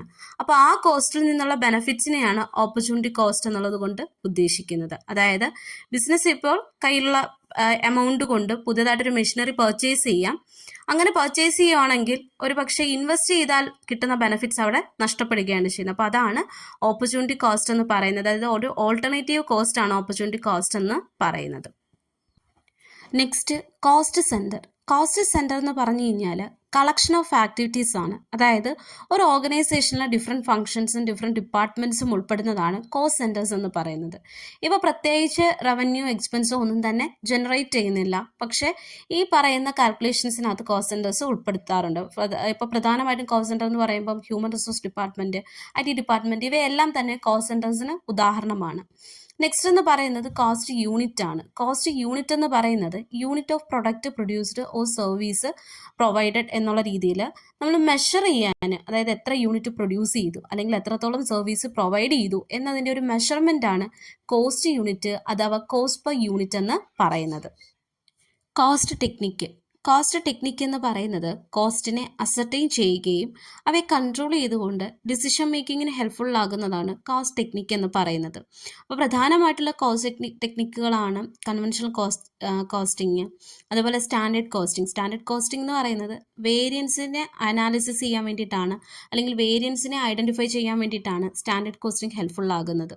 ഇപ്പോൾ ഒരു ബഡ്ജറ്റ് പ്രിപ്പയർ ചെയ്യുകയും ആ ബഡ്ജറ്റിൻ്റെ അടിസ്ഥാനത്തിൽ ആക്ച്വൽ എക്സ്പെൻസും അല്ലെങ്കിൽ ആക്ച്വൽ ഉണ്ടായ കോസ്റ്റുമായിട്ട് കമ്പയർ ചെയ്യുകയും അതുവഴി വേരിയൻസിനെ ഐഡൻറ്റിഫൈ ചെയ്യുകയും അവയെ കൺട്രോൾ ചെയ്യുന്നതുമാണ് സ്റ്റാൻഡേർഡ് കോസ്റ്റിംഗ് എന്ന് പറയുന്നത്. അപ്പോൾ കോസ്റ്റിനെ കുറയ്ക്കുന്ന ഒരു ടെക്നിക്കാണ് സ്റ്റാൻഡേർഡ് കോസ്റ്റിംഗ് എന്ന് പറയുന്നത്.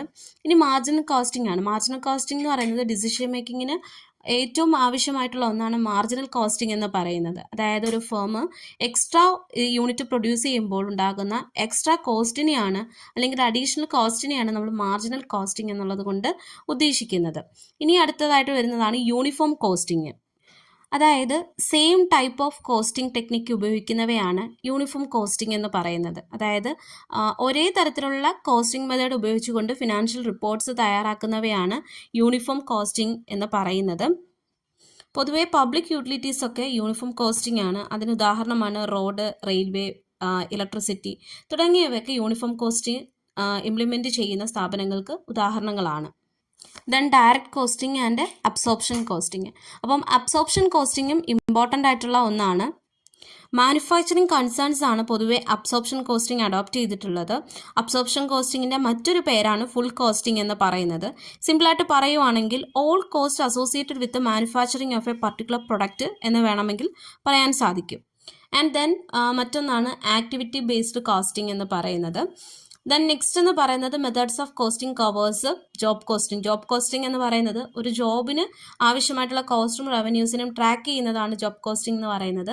ആൻഡ് കോൺട്രാക്ട് കോസ്റ്റിംഗും ഈ പറയുന്നത് പോലെ ഒരു പർട്ടിക്കുലർ പ്രൊഡക്റ്റ് മാനുഫാക്ചർ ചെയ്യുമ്പോൾ അല്ലെങ്കിൽ സർവീസ് പ്രൊവൈഡ് ചെയ്യുമ്പോൾ അതിനുണ്ടാകുന്ന ഓരോ കോൺട്രാക്റ്റിലും ഉണ്ടാകുന്ന കോസ്റ്റുകളാണ് കോൺട്രാക്ട് കോസ്റ്റിംഗിൽ കാൽക്കുലേറ്റ് ചെയ്യപ്പെടുന്നത്. ജോബ് കോസ്റ്റിങ്ങിൻ്റെ ഒരു മോഡിഫൈഡ് ഫോമാണ് ബാച്ച് കോസ്റ്റിംഗ് എന്ന് പറയുന്നത്. അതായത് ഈച്ച് ലെവൽ ഓഫ് ബാച്ചിലും ഉണ്ടാകുന്ന കോസ്റ്റിനെ കാൽക്കുലേറ്റ് ചെയ്യുക എന്നുള്ളതാണ് ബാച്ച് കോസ്റ്റിംഗ്. പ്രധാനമായിട്ടും ബാച്ച് കോസ്റ്റിംഗ് ഇംപ്ലിമെൻറ്റ് ചെയ്യുന്ന ഇൻഡസ്ട്രീസ് എന്ന് പറയുന്നത് ഫാർമസ്യൂട്ടിക്കൽ, ഗാർമെൻറ്റ്സ് തുടങ്ങിയവയൊക്കെയാണ് ബാച്ച് കോസ്റ്റിംഗ് നടപ്പിലാക്കുന്നവർ. അതിനുശേഷം ടെർമിനൽ കോസ്റ്റിംഗ് ഉണ്ട്. ടെർമിനൽ കോസ്റ്റിംഗ് എന്ന് പറയുന്നത് ട്രാൻസ്ഷിപ്മെൻറ്റ് കോസ്റ്റിംഗ് ആണ്. ലോഡിംഗ് അൺലോഡിങ്ങുമായിട്ട് ബന്ധപ്പെട്ട് വരുന്ന കോസ്റ്റിംഗ് ആണ് ടെർമിനൽ കോസ്റ്റിംഗ് എന്ന് പറയുന്നത്. ദെൻ നെക്സ്റ്റ് എന്ന് പറയുന്നത് ഓപ്പറേഷൻ കോസ്റ്റിംഗ് ആണ്. ഈ ഒരു കോസ്റ്റിങ്ങിൻ്റെ അടിസ്ഥാനത്തിലാണ് ഒരു ബിസിനസ്സിൻ്റെ ഡേ ടു ഡേ ഓപ്പറേഷൻസിനുള്ള കോസ്റ്റ് കാൽക്കുലേറ്റ് ചെയ്യപ്പെടുന്നത്. നെക്സ്റ്റ് പ്രോസസ് കോസ്റ്റിംഗ് ആണ്. പ്രോസസ് കോസ്റ്റിംഗ് എന്ന് പറയുന്നത് നമുക്കറിയാം ഒരു റോ മെറ്റീരിയൽ ഫിനിഷ്ഡ് ഗുഡ്സിലേക്ക് എത്താൻ വേണ്ടിയിട്ട് അനവധി പ്രോസസ്സിന് വിധേയമാകാറുണ്ട്. അപ്പം അതിലെ ഓരോ പ്രോസസ്സിലും ഉണ്ടാകുന്ന കോസ്റ്റിനെ കാൽക്കുലേറ്റ് ചെയ്യുന്നതാണ് പ്രോസസ് കോസ്റ്റിംഗ് എന്ന് പറയുന്നത്. പ്രോസസ് കോസ്റ്റിംഗ് നടപ്പിലാക്കുന്ന ഇൻഡസ്ട്രീസിന് ഉദാഹരണമാണ് petroleum, call mining, chemical products. ഇവയെല്ലാം പ്രോസസ് കോസ്റ്റിംഗ് നടപ്പിലാക്കുന്ന ഇൻഡസ്ട്രീസിന് ഉദാഹരണമാണ്. അടുത്തതായിട്ട് യൂണിറ്റ് കോസ്റ്റിംഗ് ആണ്. യൂണിറ്റ് കോസ്റ്റിങ്ങിനെ പൊതുവെ ഔട്ട്പുട്ട് കോസ്റ്റിംഗ് അതുപോലെ സിംഗിൾ ഔട്ട്പുട്ട് കോസ്റ്റിംഗ് എന്നുള്ള രീതിയിലൊക്കെ അറിയപ്പെടാറുണ്ട്. അപ്പോൾ ഈ ഒരു കോസ്റ്റിങ്ങിൻ്റെ പ്രത്യേകത എന്തെന്ന് പറഞ്ഞു കഴിഞ്ഞാൽ ഒരു സിംഗിൾ പ്രൊഡക്റ്റ് അല്ലെങ്കിൽ ഹോമോജീനിയസ് ആയിട്ടുള്ള പ്രൊഡക്റ്റിൻ്റെ ലാർജ് സ്കെയിൽ ഓപ്പറേഷൻസ് നടത്തുന്നിടത്താണ് യൂണിറ്റ് കോസ്റ്റിംഗ് പൊതുവായിട്ട് നടപ്പിലാക്കുന്നത്. ഇപ്പോൾ ഫോർ എക്സാമ്പിൾ പറയുകയാണെങ്കിൽ ബ്രിക്സ് ഇൻഡസ്ട്രീസ് ഒക്കെ യൂണിറ്റ് കോസ്റ്റിംഗ് ആണ് ഫോളോ ചെയ്യപ്പെടുന്നത്. ആൻഡ് നെക്സ്റ്റ് ഓപ്പറേറ്റിംഗ് കോസ്റ്റിംഗ് എന്ന് പറയുന്നത് സർവീസ് കോസ്റ്റിംഗ് തന്നെയാണ്. ആൻഡ് നെക്സ്റ്റ് വരുന്നത് മൾട്ടിപ്പിൾ ഓർ കോമ്പോസിറ്റ് കോസ്റ്റിംഗ് ആണ്. ഈ ഒരു കോസ്റ്റിങ്ങിൻ്റെ പ്രത്യേകത എന്ന് പറയുന്നത് ഒരു ഫൈനൽ ഔട്ട്പുട്ട് ഉണ്ടാക്കാൻ വേണ്ടിയിട്ട് നമ്മൾ പലതരത്തിലുള്ള സ്പെയർ പാർട്സുകൾ ഉപയോഗിക്കാറുണ്ട് അല്ലേ. അതുമായി ബന്ധപ്പെട്ട് വരുന്ന കോസ്റ്റിംഗ് ആണ് മൾട്ടിപ്പിൾ അല്ലെങ്കിൽ കോമ്പോസിറ്റ് കോസ്റ്റിംഗ് എന്ന് പറയുന്നത്. ഇപ്പോൾ ഫോർ എക്സാമ്പിൾ പറയുകയാണെങ്കിൽ കാർ പ്രൊഡ്യൂസ് ചെയ്യാൻ വേണ്ടിയിട്ട് അതിന് പലതരത്തിലുള്ള സ്പെയർ പാർട്സുകളുടെ ആവശ്യമുണ്ട് അല്ലേ. ദെൻ ഡിപ്പാർട്ട്മെൻറ്റൽ കോസ്റ്റിംഗ് എന്ന് പറയുന്നത് ഓരോ ഡിപ്പാർട്ട്മെൻറ്റിനും ഉണ്ടാകുന്ന കോസ്റ്റുകൾ ഉൾപ്പെടുത്തിയാണ് ഡിപ്പാർട്ട്മെൻറ്റൽ കോസ്റ്റിംഗ് പ്രിപ്പയർ ചെയ്യപ്പെടുന്നത്. ഇനി നമുക്ക് മെറ്റീരിയൽസ് നോക്കാം. ആദ്യം തന്നെ മനസ്സിലാക്കേണ്ട ഒന്നുണ്ട്. കോസ്റ്റ് പ്രധാനമായിട്ടും ഡയറക്റ്റ് കോസ്റ്റുമുണ്ട്, ഇൻഡയറക്റ്റ് കോസ്റ്റുമുണ്ട്.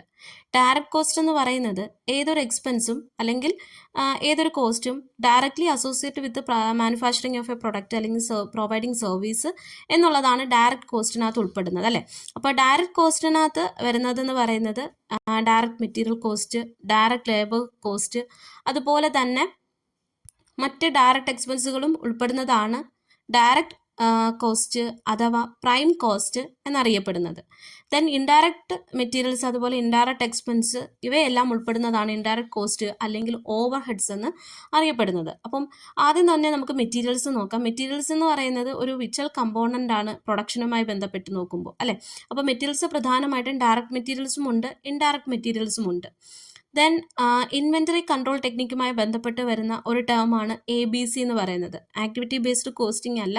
ABC എന്ന് പറയുന്നത് ഓൾവേസ് ബെറ്റർ കൺട്രോൾ ആണ് ABC കോസ്റ്റിംഗ് എന്ന് പറയുന്നത്. അതായത് മെറ്റീരിയൽസിനെ സിസ്റ്റമാറ്റിക് ആയിട്ട് കൺട്രോൾ ചെയ്യുന്ന ഒരു കോസ്റ്റിംഗ് ടെക്നിക്കാണ് ഇൻവെൻ്ററി കൺട്രോൾ ടെക്നിക്കാണ് ABC എന്ന് പറയുന്നത്. അപ്പം A കാറ്റഗറിയിൽ ഉൾപ്പെടുന്ന മെറ്റീരിയൽസ് ഹൈ വാല്യൂ ഉള്ളവയായിരിക്കും, പക്ഷെ അവയുടെ കുറച്ച് സാന്നിധ്യം മതി ഒരു ബിസിനസ്സിൽ. B എന്ന് പറയുന്നത് ബെറ്റർ, അതായത് ഒരുപാട് വാല്യൂ ഉണ്ടോ എന്ന് ചോദിച്ചാൽ അത്രയും ഒരുപാട് വാല്യൂ ഇല്ല, എന്നാൽ ലീസ്റ്റ് വാല്യൂബിളും അല്ലാതെ ഇടയിൽ നിൽക്കുന്ന ഒന്നാണ് ബെറ്റർ കാറ്റഗറിയിൽ ഉൾപ്പെട്ട മെറ്റീരിയൽസ് എന്ന് പറയുന്നത്.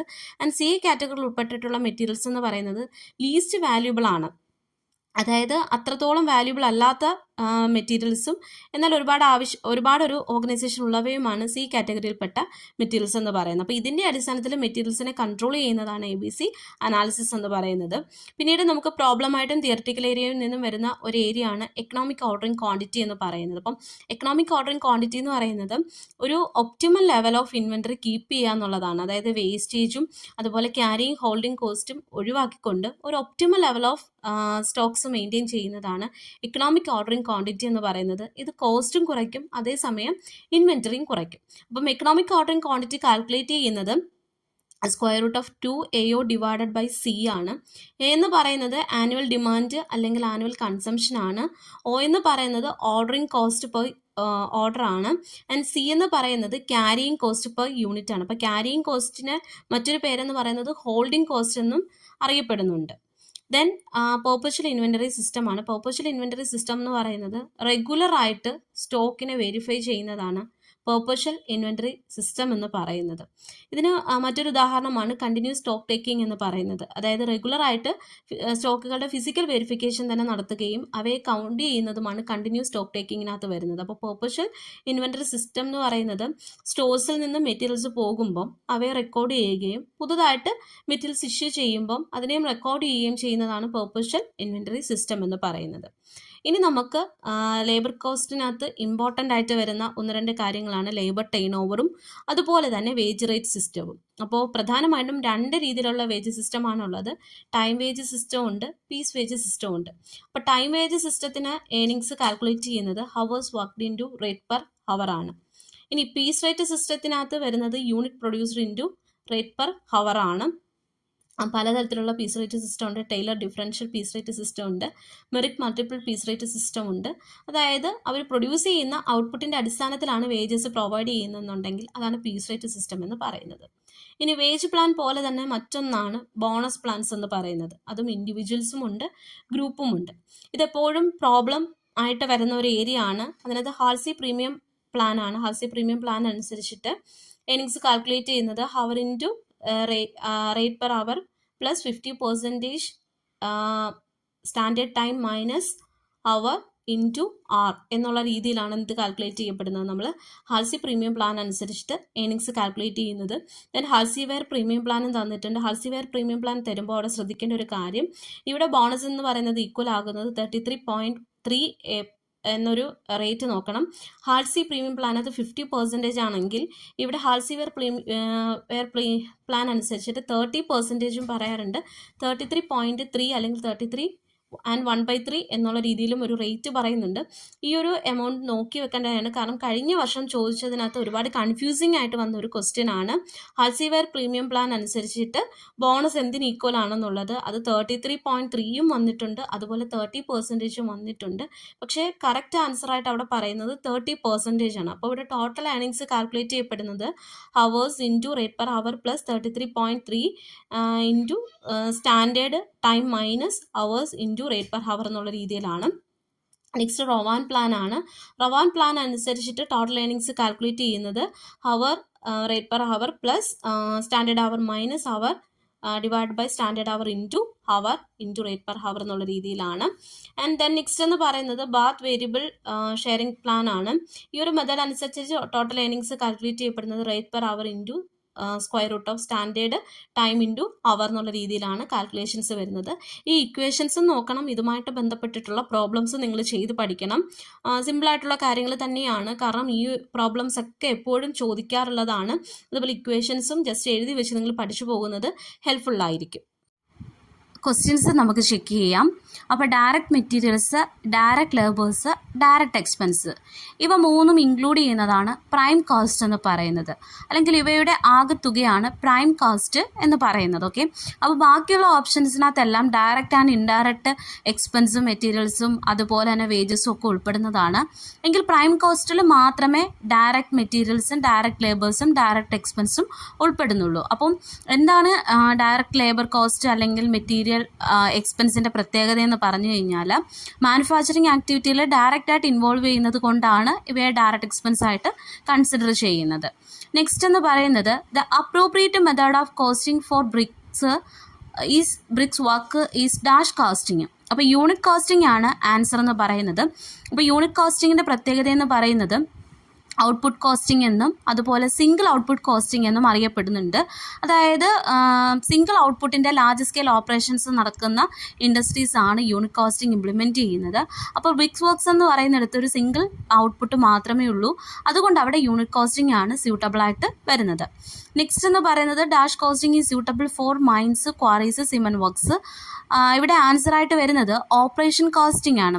കാരണം ഓപ്പറേഷൻ കോസ്റ്റിംഗ് എന്ന് പറയുന്നത് ഒരു ഹൈബ്രിഡ് കോസ്റ്റിംഗ് ആണ്. അതായത് ജോബ് കോസ്റ്റിങ്ങിൻ്റെയും പ്രോസസ് കോസ്റ്റിങ്ങിൻ്റെയും കൂടി മിക്സാണ് ഓപ്പറേഷൻ കോസ്റ്റിംഗ് എന്ന് പറയുന്നത്. ഓക്കെ, ഇവിടെ ഡിഫറെൻറ്റ് റോ മെറ്റീരിയൽസ് ആണ് ഉപയോഗിക്കുന്നതെങ്കിൽ പോലും സെയിം ടൈപ്പ് ഓഫ് ആക്ടിവിറ്റി ആണ് ക്യാരി ചെയ്യുന്നത്, അല്ലെങ്കിൽ സെയിം ടൈപ്പ് ഓഫ് പ്രോസസ്സിലൂടെയാണ് ഔട്ട്പുട്ട് ഉണ്ടാകുന്നത്. സോ അതുകൊണ്ടാണ് ഓപ്പറേഷൻ കോസ്റ്റിംഗ് മൈൻസ്, ക്വാറീസ് തുടങ്ങിയെടുത്ത് ഇംപ്ലിമെൻറ്റ് ചെയ്യുന്നത്. പൊതുവെ മാനുഫാക്ചറിങ് കൺസേൺസ് ആണ് ഓപ്പറേഷൻ കോസ്റ്റിംഗ് നടപ്പിലാക്കുന്നത്. അതിനുശേഷം നമുക്കൊരു ക്വസ്റ്റ്യൻ നോക്കാം. ഇവിടെ തന്നിരിക്കുന്നതിൽ നിന്ന് നമ്മൾ EOQ കാൽക്കുലേറ്റ് ചെയ്യുക എന്നുള്ളതാണ്, അതായത് എക്കണോമിക് ഓർഡറിങ് ക്വാണ്ടിറ്റി കാൽക്കുലേറ്റ് ചെയ്യുക എന്നുള്ളതാണ്. അപ്പോൾ മാനുവൽ കൺസംഷൻ തന്നിട്ടുണ്ട് 24,000 യൂണിറ്റ്സ് ആണ് തന്നിരിക്കുന്നത്. ഓർഡറിങ് കോസ്റ്റ് എന്ന് പറയുന്നത് 10 പെർ പർച്ചേസ് ഓർഡർ ആണ്, 10 പെർ ഓർഡർ ആണ്. അതുപോലെ പർച്ചേസ് പ്രൈസ് എന്ന് പറയുന്നത് 100 പെർ യൂണിറ്റ് ആണ്.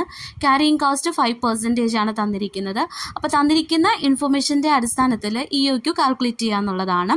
EOQ എന്ന് പറയുന്നത് എക്കണോമിക് ഓർഡറിങ് ക്വാണ്ടിറ്റി. ഓക്കെ, അപ്പോൾ EOQൻ്റെ ഇക്വേഷൻ നമ്മൾ നോക്കുകയാണെന്നുണ്ടെങ്കിൽ economic ordering quantity is equal to 2AO divided by C.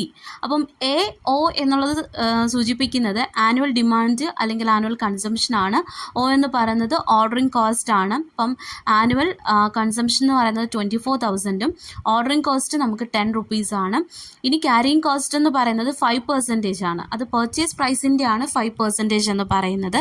അതായത് നമ്മൾ എന്തെങ്കിലും മെറ്റീരിയൽ ക്യാരി ചെയ്യാൻ അല്ലെങ്കിൽ പർച്ചേസ് ചെയ്യാൻ എടുത്ത എമൗണ്ട് ആണ് ക്യാരിയിങ് കോസ്റ്റ് എന്ന് പറയുന്നത്. അതുകൊണ്ട് തന്നെ പർച്ചേസ് പ്രൈസിൻ്റെ 5% ആണ് ക്യാരിയിങ് കോസ്റ്റ് എന്ന് പറയുന്നത്. ഓക്കെ, അപ്പം ക്യാരിയിങ് കോസ്റ്റ് എന്ന് പറയുമ്പം 5% എന്ന് പറയുമ്പോൾ 5 rupees തന്നെ വരും. അതിനുശേഷം നമ്മൾ EOQ കാൽക്കുലേറ്റ് ചെയ്യുകയാണ്. Square root of 2 × 24,000 × 10 divided by 5. ഇവിടെ ലഭിക്കുന്ന ആൻസർ എന്ന് പറയുന്നത് 309 ആണ്, അതായത് 309 പോയിൻറ്റ് സംതിങ് ആണ്. അപ്പോൾ അതിനെ റൗണ്ട് ചെയ്യുമ്പോൾ നമുക്ക് 310 എന്നുള്ള രീതിയിൽ കാൽക്കുലേറ്റ് ചെയ്യാം. നെക്സ്റ്റും ഒരു പ്രോബ്ലം ആണ്. Given that for a job standard time is 8 hours and actual time 6 hours and the time rate എന്ന് പറയുന്നത് 2 per hour ആണ്. What is the total wages under Halsey premium plan? അപ്പോൾ ഹാൾസി പ്രീമിയം പ്ലാൻ അനുസരിച്ച് തന്നിരിക്കുന്ന ഇൻഫർമേഷൻസിൽ നിന്ന് നമ്മൾ earnings calculate ചെയ്യുക എന്നുള്ളതാണ്. അപ്പം ഹാൾസി പ്ലാൻ അനുസരിച്ചിട്ട് ഉള്ള ഇക്വേഷൻ എന്ന് പറയുന്നത് hour into rate per hour plus 50% of standard hour minus hour into rate per hour ആണ്. അപ്പോൾ തന്നിരിക്കുന്ന ഈ ഇൻഫർമേഷൻസ് ഈക്വേഷനകത്തോട്ട് ഇടുമ്പോൾ നമുക്ക് ലഭിക്കുന്ന ആൻസർ എന്ന് പറയുന്നത് 14 ആണ്. ഓക്കെ, ദെൻ നെക്സ്റ്റ് എന്ന് പറയുന്നത് കഴിഞ്ഞ എക്സാമിന് കുറച്ച് കൺഫ്യൂസിങ് ആയിട്ടുള്ള ക്വസ്റ്റ്യൻ ആണ്. ഈ ഒരു ക്വസ്റ്റിനകത്ത് പറയുന്നത് the cost which is incurred in the past and it is not relevant the particular decision making. അപ്പം ഓൾറെഡി ഇൻക്വേർഡ് ആയിട്ടുള്ളതും റിലവൻ്റ് ആയിട്ടുള്ള കോസ്റ്റും അല്ല, അതായത് ഡിസിഷൻ മേക്കിങ്ങിന് അത്രത്തോളം റിലവൻ്റ് ആയിട്ടും അല്ലാത്തതെന്ന് പറയുമ്പോൾ നമുക്ക് ആദ്യം ഓർമ്മയിൽ വരുന്നത് സങ്ക് കോസ്റ്റ് ആണ്. ആക്ച്വലി ഒരു രീതിയിൽ ചിന്തിച്ചാൽ സങ്ക് കോസ്റ്റ് ആണ് ആൻസർ എങ്കിൽ പോലും ഷട്ട് ഡൗൺ കോസ്റ്റും സെയിം കാര്യം തന്നെയാണ് പറയുന്നത്. അതായത് ഓൾറെഡി ഇൻക്വേർഡ് ചെയ്തിട്ടുള്ള കോസ്റ്റ് ആണ്. അതുപോലെ തന്നെ ഈ ഒരു കോസ്റ്റ് പർട്ടിക്കുലർ ഡിസിഷൻ മേക്കിങ്ങിന് ഹെൽപ്ഫുൾ അല്ല എന്നുള്ളത് കൊണ്ട് ഷട്ട് ഡൗൺ കോസ്റ്റ് ആണ് കഴിഞ്ഞ എക്സാമിന് കറക്റ്റ് ആൻസർ ആയിട്ട് വന്നിരിക്കുന്നത്. ആൻഡ് ദെൻ നെക്സ്റ്റ് നമുക്ക് ബ്രേക്ക് ഈവൻ സെയിൽസ് തന്നിട്ടുണ്ട് 1000 യൂണിറ്റ്സ്, ഫിക്സഡ് കോസ്റ്റ് 2000 തന്നിട്ടുണ്ട്. ഇതിൻ്റെ അടിസ്ഥാനത്തിൽ കോൺട്രിബ്യൂഷൻ കാൽക്കുലേറ്റ് ചെയ്യുക എന്നുള്ളതാണ്. അപ്പോൾ കോൺട്രിബ്യൂഷനെ കുറിച്ചിട്ടൊക്കെ നമ്മൾ ഇനി അടുത്ത സ്ലൈഡിൽ ഡിസ്കസ് ചെയ്യുന്നുണ്ട്. അപ്പോൾ ഇവിടെ ആദ്യം തന്നെ നമുക്ക് break even point in units ആണ് തന്നിരിക്കുന്നത്. അത് കാൽക്കുലേറ്റ് ചെയ്യാൻ വേണ്ടിയിട്ട് total fixed cost divided by contribution per unit ആണ്. ഓക്കെ, അപ്പോൾ ടോട്ടൽ ഫിക്സഡ് കോസ്റ്റ് എന്ന് പറയുന്നത് 2000 ആണ്, കോൺട്രിബ്യൂഷൻ പെർ യൂണിറ്റ് എന്ന് പറയുന്നത് 1000 ആണ്. സോ നമ്മൾ തന്നിരിക്കുന്ന ഇൻഫർമേഷൻസ് ഇക്വേഷനിലേക്ക് ഇടുമ്പോൾ നമുക്ക് ലഭിക്കുന്നത് 2 ആണ്. 2000 ഡിവൈഡ് ബൈ 1000, അപ്പോൾ നമുക്ക് ലഭിക്കുന്നത് 2 ആണ്.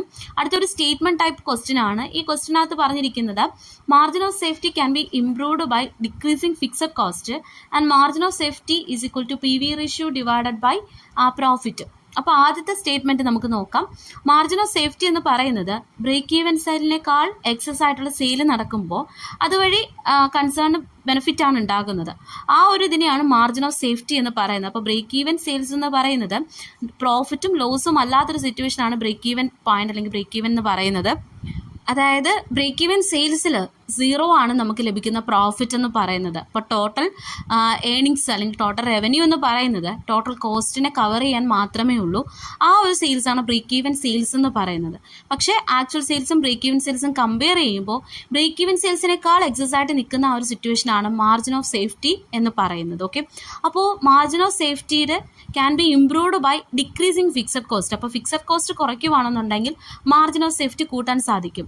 അപ്പോൾ ഇവിടെ കറക്റ്റായിട്ടുള്ളൊരു സ്റ്റേറ്റ്മെൻറ്റാണ്. കാരണം കോസ്റ്റ് കുറയുകയാണെന്നുണ്ടെങ്കിൽ അതിനനുസരിച്ചിട്ട് ഇപ്പം ഫിക്സഡ് കോസ്റ്റ്, അതുപോലെ ബ്രേക്ക് ഈവൻ സെയിൽസ്, അതുപോലെ വേരിയബിൾ കോസ്റ്റ്, ഇവ മൂന്നും ഒരേ ഡയറക്ഷനിൽ പോകുന്നവയാണ്. അപ്പം ബ്രേക്ക് ഈവൻ സെയിൽസ് ഇൻക്രീസ് ചെയ്യുന്നതിനനുസരിച്ച് ഫിക്സഡ് കോസ്റ്റും അതുപോലെ തന്നെ വേരിയബിൾ കോസ്റ്റും ഇൻക്രീസ് ചെയ്യും. ബ്രേക്ക് ഈവൻ സെയിൽസ് കുറയുന്നതിനനുസരിച്ച് ഫിക്സഡ് കോസ്റ്റും വേരിയബിൾ കോസ്റ്റും കുറയുകയും ചെയ്യും. അപ്പം ഒരേ ഡയറക്ഷനിൽ പോകുന്നത് കൊണ്ട് തന്നെ ബ്രേക്ക് ഈവൻ കോസ്റ്റ് കുറയ്ക്കുകയാണെന്നുണ്ടെങ്കിൽ അതുവഴി ഫിക്സഡ് കോസ്റ്റ് കുറയ്ക്കുകയാണെന്നുണ്ടെങ്കിൽ അതുവഴി ബ്രേക്ക് ഈവൻ സെയിൽസും കുറയ്ക്കാൻ സാധിക്കും. അതുവഴി മാർജിൻ ഓഫ് സേഫ്റ്റി എന്ത് ചെയ്യാൻ സാധിക്കും, കുറേ കൂടി ഇംപ്രൂവ് ആകാൻ സാധിക്കും. ഓക്കെ, ദെൻ ആ ഒരു സ്റ്റേറ്റ്മെൻറ്റ് കറക്റ്റ് ആണ്.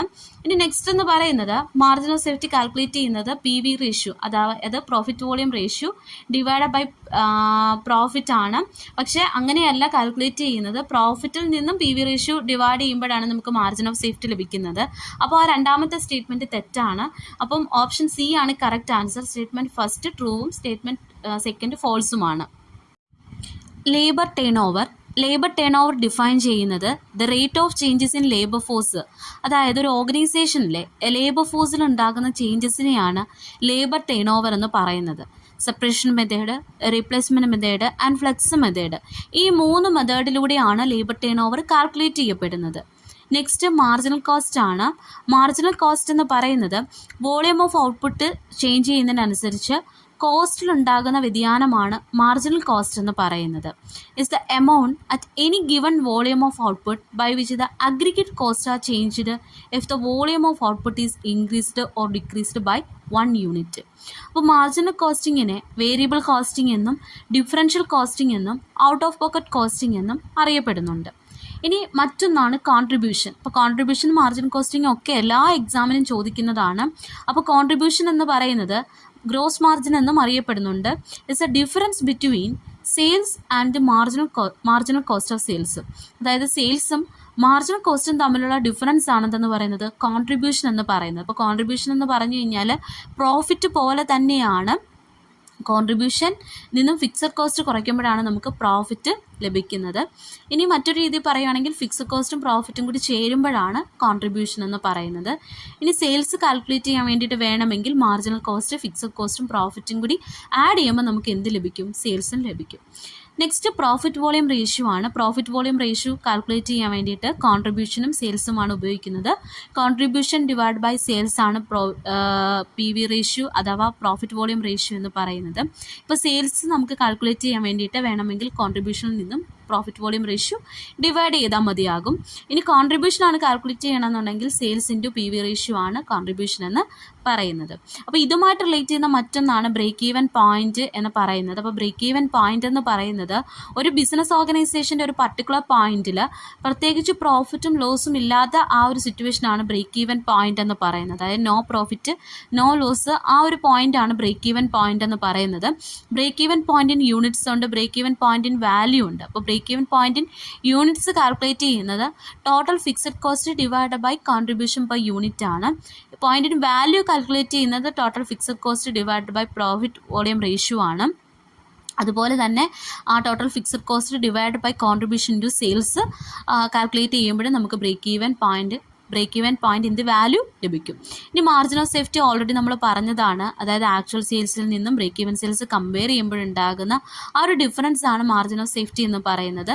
അപ്പോൾ മാർജിൻ ഓഫ് സേഫ്റ്റി കാൽക്കുലേറ്റ് ചെയ്യുന്നത് profit divide by PV ratio എന്നുള്ള രീതിയിലാണ്. ഇനി നമുക്ക് മാനേജ്മെൻറ്റ് അക്കൗണ്ടിങ്ങിലേക്ക് വരുമ്പോൾ അവിടെ financial accounting, cost accounting and management accounting. അപ്പോൾ മാനേജ്മെൻറ്റ് അക്കൗണ്ടിങ് എന്ന് പറയുന്നത് മാനേജ്മെൻറ്റിന് ആവശ്യമായിട്ടുള്ള അല്ലെങ്കിൽ മാനേജ്മെൻറ്റിന് സപ്പോർട്ട് ചെയ്യുന്ന ആ ഒരു സിസ്റ്റമാണ് മാനേജ്മെൻറ്റ് അക്കൗണ്ടിങ് എന്ന് പറയുന്നത്. മാനേജ്മെൻറ്റ് അക്കൗണ്ടിങ്ങിൽ ഇമ്പോർട്ടൻ്റ് ആയിട്ടുള്ള കാര്യങ്ങളാണ് ഫിനാൻഷ്യൽ സ്റ്റേറ്റ്മെൻറ്റ് അനാലിസിസ് എന്ന് പറയുന്നത്. അപ്പോൾ ഫിനാൻഷ്യൽ സ്റ്റേറ്റ്മെൻറ്റ് അനാലിസിസിനകത്ത് ഫസ്റ്റ് വൺ എന്ന് പറയുന്നത് comparative financial statement analysis or horizontal analysis ആണ്. അപ്പോൾ ഹൊറിസോണ്ടൽ അനാലിസിസ് എന്ന് പറയുന്നത് ഡിഫറെൻറ്റ് പീരീഡിലെ ഫിനാൻഷ്യൽ സ്റ്റേറ്റ്മെൻറ്റ്സുകളെ തമ്മിൽ കമ്പയർ ചെയ്യുന്നതാണ് കമ്പാരിറ്റീവ് ഫിനാൻഷ്യൽ സ്റ്റേറ്റ്മെൻറ്റ് അഥവാ ഹൊറിസോണ്ടൽ അനാലിസിസ് എന്ന് പറയുന്നത്. നെക്സ്റ്റ് കോമൺ സൈസ് സ്റ്റേറ്റ്മെൻറ്റ് അല്ലെങ്കിൽ വെർട്ടിക്കൽ അനാലിസിസ് ആണ്. അപ്പോൾ വെർട്ടിക്കൽ അനാലിസിസിൻ്റെ പ്രത്യേകത എന്ന് പറയുന്നത് സെയിം അക്കൗണ്ടിങ് പീരീഡിൽ തന്നെ ഉണ്ടാകുന്ന ഡിഫറെൻ്റ് ഐറ്റത്തിനെ തമ്മിൽ കമ്പയർ ചെയ്യുന്നതാണ് വെർട്ടിക്കൽ അനാലിസിസ് അഥവാ കോമൺ സൈസ് സ്റ്റേറ്റ്മെൻറ്റ് എന്ന് പറയപ്പെടുന്നത്. ഇപ്പോൾ ഒരു ഉദാഹരണം പറയുകയാണെന്നുണ്ടെങ്കിൽ നമുക്കൊരു ഫേമിൻ്റെ ലിക്വിഡിറ്റി കാൽക്കുലേറ്റ് ചെയ്യണം. അങ്ങനെ ലിക്വിഡിറ്റി കാൽക്കുലേറ്റ് ചെയ്യണം എന്നുണ്ടെങ്കിൽ അതേ വർഷത്തെ അതേ അക്കൗണ്ടിങ് പീരീഡിലെ ലിക്വിഡ് അസറ്റ്സും അതേപോലെ ലൈബിലിറ്റീസിൻ്റെ അടിസ്ഥാനത്തിൽ നമുക്ക് എന്ത് കാൽക്കുലേറ്റ് ചെയ്യാൻ പറ്റും? ആ ഫേമിൻ്റെ ലിക്വിഡിറ്റി കാൽക്കുലേറ്റ് ചെയ്യാൻ സാധിക്കും. അപ്പോൾ സെയിം അക്കൗണ്ടിങ് പീരീഡിലെ ഇൻഫർമേഷൻസിനെ തമ്മിൽ കമ്പയർ ചെയ്യുന്നതാണ് വെർട്ടിക്കൽ അനാലിസിസ് എന്ന് പറയുന്നത്. നെക്സ്റ്റ് ട്രെൻഡ് അനാലിസിസ് ആണ്. ട്രെൻഡ് അനാലിസിസ് എന്ന് പറയുന്നത് പാസ്റ്റ് ഈവൻറ്റ്സ് അല്ലെങ്കിൽ പാസ്റ്റ് ഡേറ്റയുടെ അടിസ്ഥാനത്തിൽ ഫ്യൂച്ചർ കാര്യങ്ങളെ പ്രഡിക്റ്റ് ചെയ്യാൻ അല്ലെങ്കിൽ ഫ്യൂച്ചർ ഫിനാൻഷ്യൽ മാറ്റേഴ്സിനെ കുറിച്ച് പ്രഡിക്റ്റ് ചെയ്യാൻ സാധിക്കുന്നതാണ് ട്രെൻഡ് അനാലിസിസ് എന്ന് പറയുന്നത്. പിന്നീടുള്ളത് ഫണ്ട് ഫ്ലോ അനാലിസിസ് ആണ്. ഫണ്ട് ഫ്ലോ അനാലിസിസ് എന്ന് പറയുന്നത് ബാലൻസ് ഷീറ്റിലെ കമ്പാരിസൺ ആണ് ഫണ്ട് ഫ്ലോ അനാലിസിസിനകത്ത് വരുന്നത്. അതായത് source and applications of funds ആണ് ഫണ്ട് ഫ്ലോ അനാലിസിസിനകത്ത് വരുന്നത്. നെക്സ്റ്റ് ക്യാഷ് ഫ്ലോ അനാലിസിസ് ആണ്. അതായത് ക്യാഷ് ഇൻഫ്ലോ ആൻഡ് ഔട്ട്ഫ്ലോയെ തമ്മിൽ കമ്പയർ ചെയ്യുന്നതാണ് ക്യാഷ് ഫ്ലോ അനാലിസിസിൽ ഉൾപ്പെടുന്നത്. അതിനുശേഷം റേഷ്യോ അനാലിസിസ് ആണ്. അതായത് ഡിഫറെൻറ്റ് റേഷ്യോസ് ഉപയോഗിച്ചുകൊണ്ട് ഒരു ഫേമിൻ്റെ പലതരത്തിലുള്ള കാര്യങ്ങൾ ഐഡൻറ്റിഫൈ ചെയ്യുന്നതാണ് റേഷ്യോ അനാലിസിസ് എന്ന് പറയുന്നത്. ഇതും ഒരു കമ്പാരിസൺ ആണ്. അതുപോലെ കോസ്റ്റ് വോളിയം പ്രോഫിറ്റ് അനാലിസിസ്. ഇപ്പോൾ റേഷ്യോ അനാലിസിസിൽ എടുത്ത് പറയുകയാണെങ്കിൽ ലിക്വിഡിറ്റി റേഷ്യോസ് ഉണ്ട്. ലിക്വിഡിറ്റി റേഷ്യോസ് എന്ന് പറയുന്നത് current ratio, quick ratio, absolute liquid ratio. അപ്പോൾ ഒരു ഫേമിൻ്റെ ലിക്വിഡിറ്റി എന്ന് പറയുന്നത് ഈസിലി സെയിലബിൾ ആയിട്ടുള്ള കാര്യങ്ങളാണ് ലിക്വിഡിറ്റിക്കകത്ത് വരുന്നത്. ഓക്കെ, അപ്പോൾ കറണ്ട് റേഷ്യോ കാൽക്കുലേറ്റ് ചെയ്യുന്നത് current assets divided by current liability ആണ്. ക്വിക്ക് റേഷ്യോ കാൽക്കുലേറ്റ് ചെയ്യുന്നത് quick assets or liquid asset divide by current liability ആണ്. ഇപ്പോൾ ക്വിക്ക് അസറ്റ് കാൽക്കുലേറ്റ് ചെയ്യുമ്പോൾ അതിൽ ക്ലോസിംഗ് സ്റ്റോക്ക് ഉൾപ്പെടാത്തത് കൊണ്ടാണ് ലിക്വിഡ് അസറ്റ് അല്ലെങ്കിൽ ക്വിക്ക് അസറ്റ് എന്ന് അറിയപ്പെടുന്നത്. ഓക്കെ, ദെൻ നെക്സ്റ്റ് എന്ന് പറയുന്നത് അബ്സല്യൂട്ട് ലിക്വിഡ് റേഷ്യോ ആണ്. Absolute liquid asset divide by current liability ആണ് അബ്സല്യൂട്ട് ലിക്വിഡ് റേഷ്യോ കാൽക്കുലേറ്റ് ചെയ്യാൻ വേണ്ടിയിട്ട് ഉപയോഗിക്കുന്നത്. സോൾവൻസി റേഷ്യോ ഒരു ഫേമിൻ്റെ എബിലിറ്റിയെ കാണിക്കുന്നതാണ്. അതായത് ലോങ് ടേം കമ്മിറ്റ്മെൻറ്റ്സിൽ ലോങ് ടേം ഫിനാൻഷ്യൽ ഒബ്ലിഗേഷനിൽ ഏർപ്പെടുമ്പോൾ അത് റീപേ ചെയ്യാനുള്ള ഫേമിൻ്റെ എബിലിറ്റിയാണ് സോൾവൻസി റേഷ്യോയിലൂടെ പറയുന്നത്. ഡെപ്റ്റ് equity ratio, capital gearing ratio ഇതിന് ഉദാഹരണമാണ്. ടോട്ടൽ ഡെപ്റ്റ് ഡിവൈഡ് ബൈ ടോട്ടൽ ഇക്വിറ്റി ആണ് ഡെപ്റ്റ് ഇക്വിറ്റി റേഷ്യോ എന്ന് പറയുന്നത്. Fixed income bearing securities divide by equity share holders ഫണ്ടാണ് ക്യാപിറ്റൽ ഗിയറിംഗ് റേഷ്യോയിലും വരുന്നത്. നെക്സ്റ്റ് ആക്ടിവിറ്റി റേഷ്യോസ് അഥവാ ടേൺ ഓവർ റേഷ്യോസ് ആണ്. Inventory turn over ratios, debtors turn over ratios, creditors turn over ratios, അതുപോലെ fixed assets turn over ratios, working capital turn over ratios തുടങ്ങിയവയൊക്കെയാണ് activity റേഷ്യോസിനകത്ത് ഉൾപ്പെടുന്നവ. ഇനി നമ്മൾ ഒരു ക്വസ്റ്റ്യൻ നമുക്ക് ചെക്ക് ചെയ്യാം. Gross working capital refers to dash. അപ്പോൾ വർക്കിംഗ് ക്യാപിറ്റൽ എന്ന് കേൾക്കുമ്പോൾ ആദ്യമേ ഓർമ്മ വരുന്നത് കറണ്ട് അസറ്റ്സിൽ നിന്നും കറണ്ട് ലയബിലിറ്റീസ് കുറയ്ക്കുമ്പോൾ ആ ഒരു ഡിഫറൻസ് എന്നാണ്. പക്ഷേ അതല്ല. ഗ്രോസ് വർക്കിംഗ് ക്യാപിറ്റൽ എന്ന് പറയുന്നതിൻ്റെ കറക്റ്റ് ആൻസർ കറണ്ട് അസറ്റ്സ് ആണ്. ഒരു ഫേമിൻ്റെ ടോട്ടൽ കറണ്ട് അസറ്റ്സ് ആണ് ഗ്രോസ് വർക്കിംഗ് ക്യാപിറ്റൽ എന്ന് പറയുന്നത്. നെറ്റ് വർക്കിംഗ് ക്യാപിറ്റലാണ് കറണ്ട് അസറ്റ്സിൽ നിന്നും കറണ്ട് ലയബിലിറ്റീസ് കുറയ്ക്കുമ്പോൾ നമുക്ക് ലഭിക്കുന്നത്. ദെൻ നെക്സ്റ്റ് വീണ്ടും ഒരു ക്വസ്റ്റ്യൻ തന്നിട്ടുണ്ട്. കറണ്ട് റേഷ്യോ എന്ന് പറയുന്നത് 2, net working capital 50,000, current liabilities calculate ചെയ്യുക എന്നുള്ളതാണ്. അപ്പോൾ കറണ്ട് വർക്കിംഗ് ക്യാപിറ്റൽ എന്ന് പറയുന്നത് നെറ്റ് വർക്കിംഗ് ക്യാപിറ്റൽ എന്ന് പറയുന്നത് 50,000 ആണ്. കറണ്ട് അസറ്റ്സിൽ നിന്നും കറണ്ട് ലയബിലിറ്റീസ് കുറയ്ക്കുമ്പോഴാണ് നമുക്ക് എന്ത് ലഭിക്കുന്നത്? വർക്കിംഗ് ക്യാപിറ്റൽ ലഭിക്കുന്നത് അല്ലേ. അപ്പോൾ കറണ്ട് റേഷ്യോ 2 എന്നാണെങ്കിൽ അതിനർത്ഥം 2:1. അതായത് current assets is to current liability ആണ്. കറണ്ട് റേഷ്യോ കാൽക്കുലേറ്റ് ചെയ്യുന്നത് current assets divided by current liabilities ആണ്. അപ്പോൾ current assets 2 and current liabilities 1 എന്നുള്ള രീതിയിലാണ്. അപ്പോൾ 2 × 50,000 മൈനസ് കറണ്ട് ലയബിലിറ്റീസിനോടൊപ്പം കുറയ്ക്കുമ്പോഴാണ് നമുക്ക് 50,000 ലഭിക്കുന്നത്. അപ്പോൾ ആൻസർ എന്ന് പറയുന്നത് 50,000 തന്നെ ലഭിക്കും. കാരണം കറണ്ട് അസറ്റ്സിൽ നിന്നും കറണ്ട് ലയബിലിറ്റീസ് കുറയ്ക്കുമ്പോൾ നമുക്കിവിടെ ആൻസറായിട്ട് ലഭിക്കേണ്ടത് 50,000 ആയതുകൊണ്ട് തന്നെ ആൻസറായിട്ട് ലഭിക്കുന്നത് 50,000 ആണ് കറണ്ട് ലയബിലിറ്റീസ് ആയിട്ട്. Okay, then next match the ഫോളോവിങ്സിൻ്റെ കറക്റ്റ് ആൻസറാണ് തന്നിരിക്കുന്നത്. അപ്പോൾ പ്രോഫിറ്റബിലിറ്റി റേഷ്യോ എന്ന് പറയുമ്പോൾ റിട്ടേൺ ഓൺ ഇൻവെസ്റ്റ്മെൻ്റ് ആണ്. അതുപോലെ ലിവറേജ് റേഷ്യോ എന്ന് പറയുന്നത് ക്യാപിറ്റൽ ഗിയറിംഗ് റേഷ്യോ ആണ്. ദെൻ ആക്ടിവിറ്റി റേഷ്യോ എന്ന് പറയുന്നത് ഇൻവെൻ്ററി ടേൺ ഓവർ റേഷ്യോസ് ആണ്. ലിക്വിഡിറ്റി റേഷ്യോന് ഉദാഹരണമാണ് ക്വിക്ക് റേഷ്യോ എന്ന് പറയുന്നത്. അപ്പോൾ ലിവറേജ് റേഷ്യോ എന്ന് പറയുന്നത് ഫിക്സഡ് ഇൻകം ബിയറിംഗ് സെക്യൂരിറ്റീസും ഇക്വിറ്റി ഷെയർ ഹോൾഡേഴ്സ് ഫണ്ടും തമ്മിലുള്ള ഒരു കമ്പാരിസൺ ആണ് ലിവറേജ് റേഷ്യോനകത്ത് വരുന്നത്. അപ്പോൾ ഫിക്സഡ് ഇൻകം ബിയറിംഗ് സെക്യൂരിറ്റീസ് എന്ന് പറയുന്നത് ഡിബഞ്ചേഴ്സും അതിനോടൊപ്പം പ്രിഫറൻസ് ഷെയർസും കൂടി ഉൾപ്പെടുന്നതാണ്. Then equity share holders ഫണ്ടുമായിട്ട് compare ചെയ്യുമ്പോഴാണ് ലെവറേജ് റേഷ്യോ നമ്മൾ കാൽക്കുലേറ്റ് ചെയ്യുന്നത്.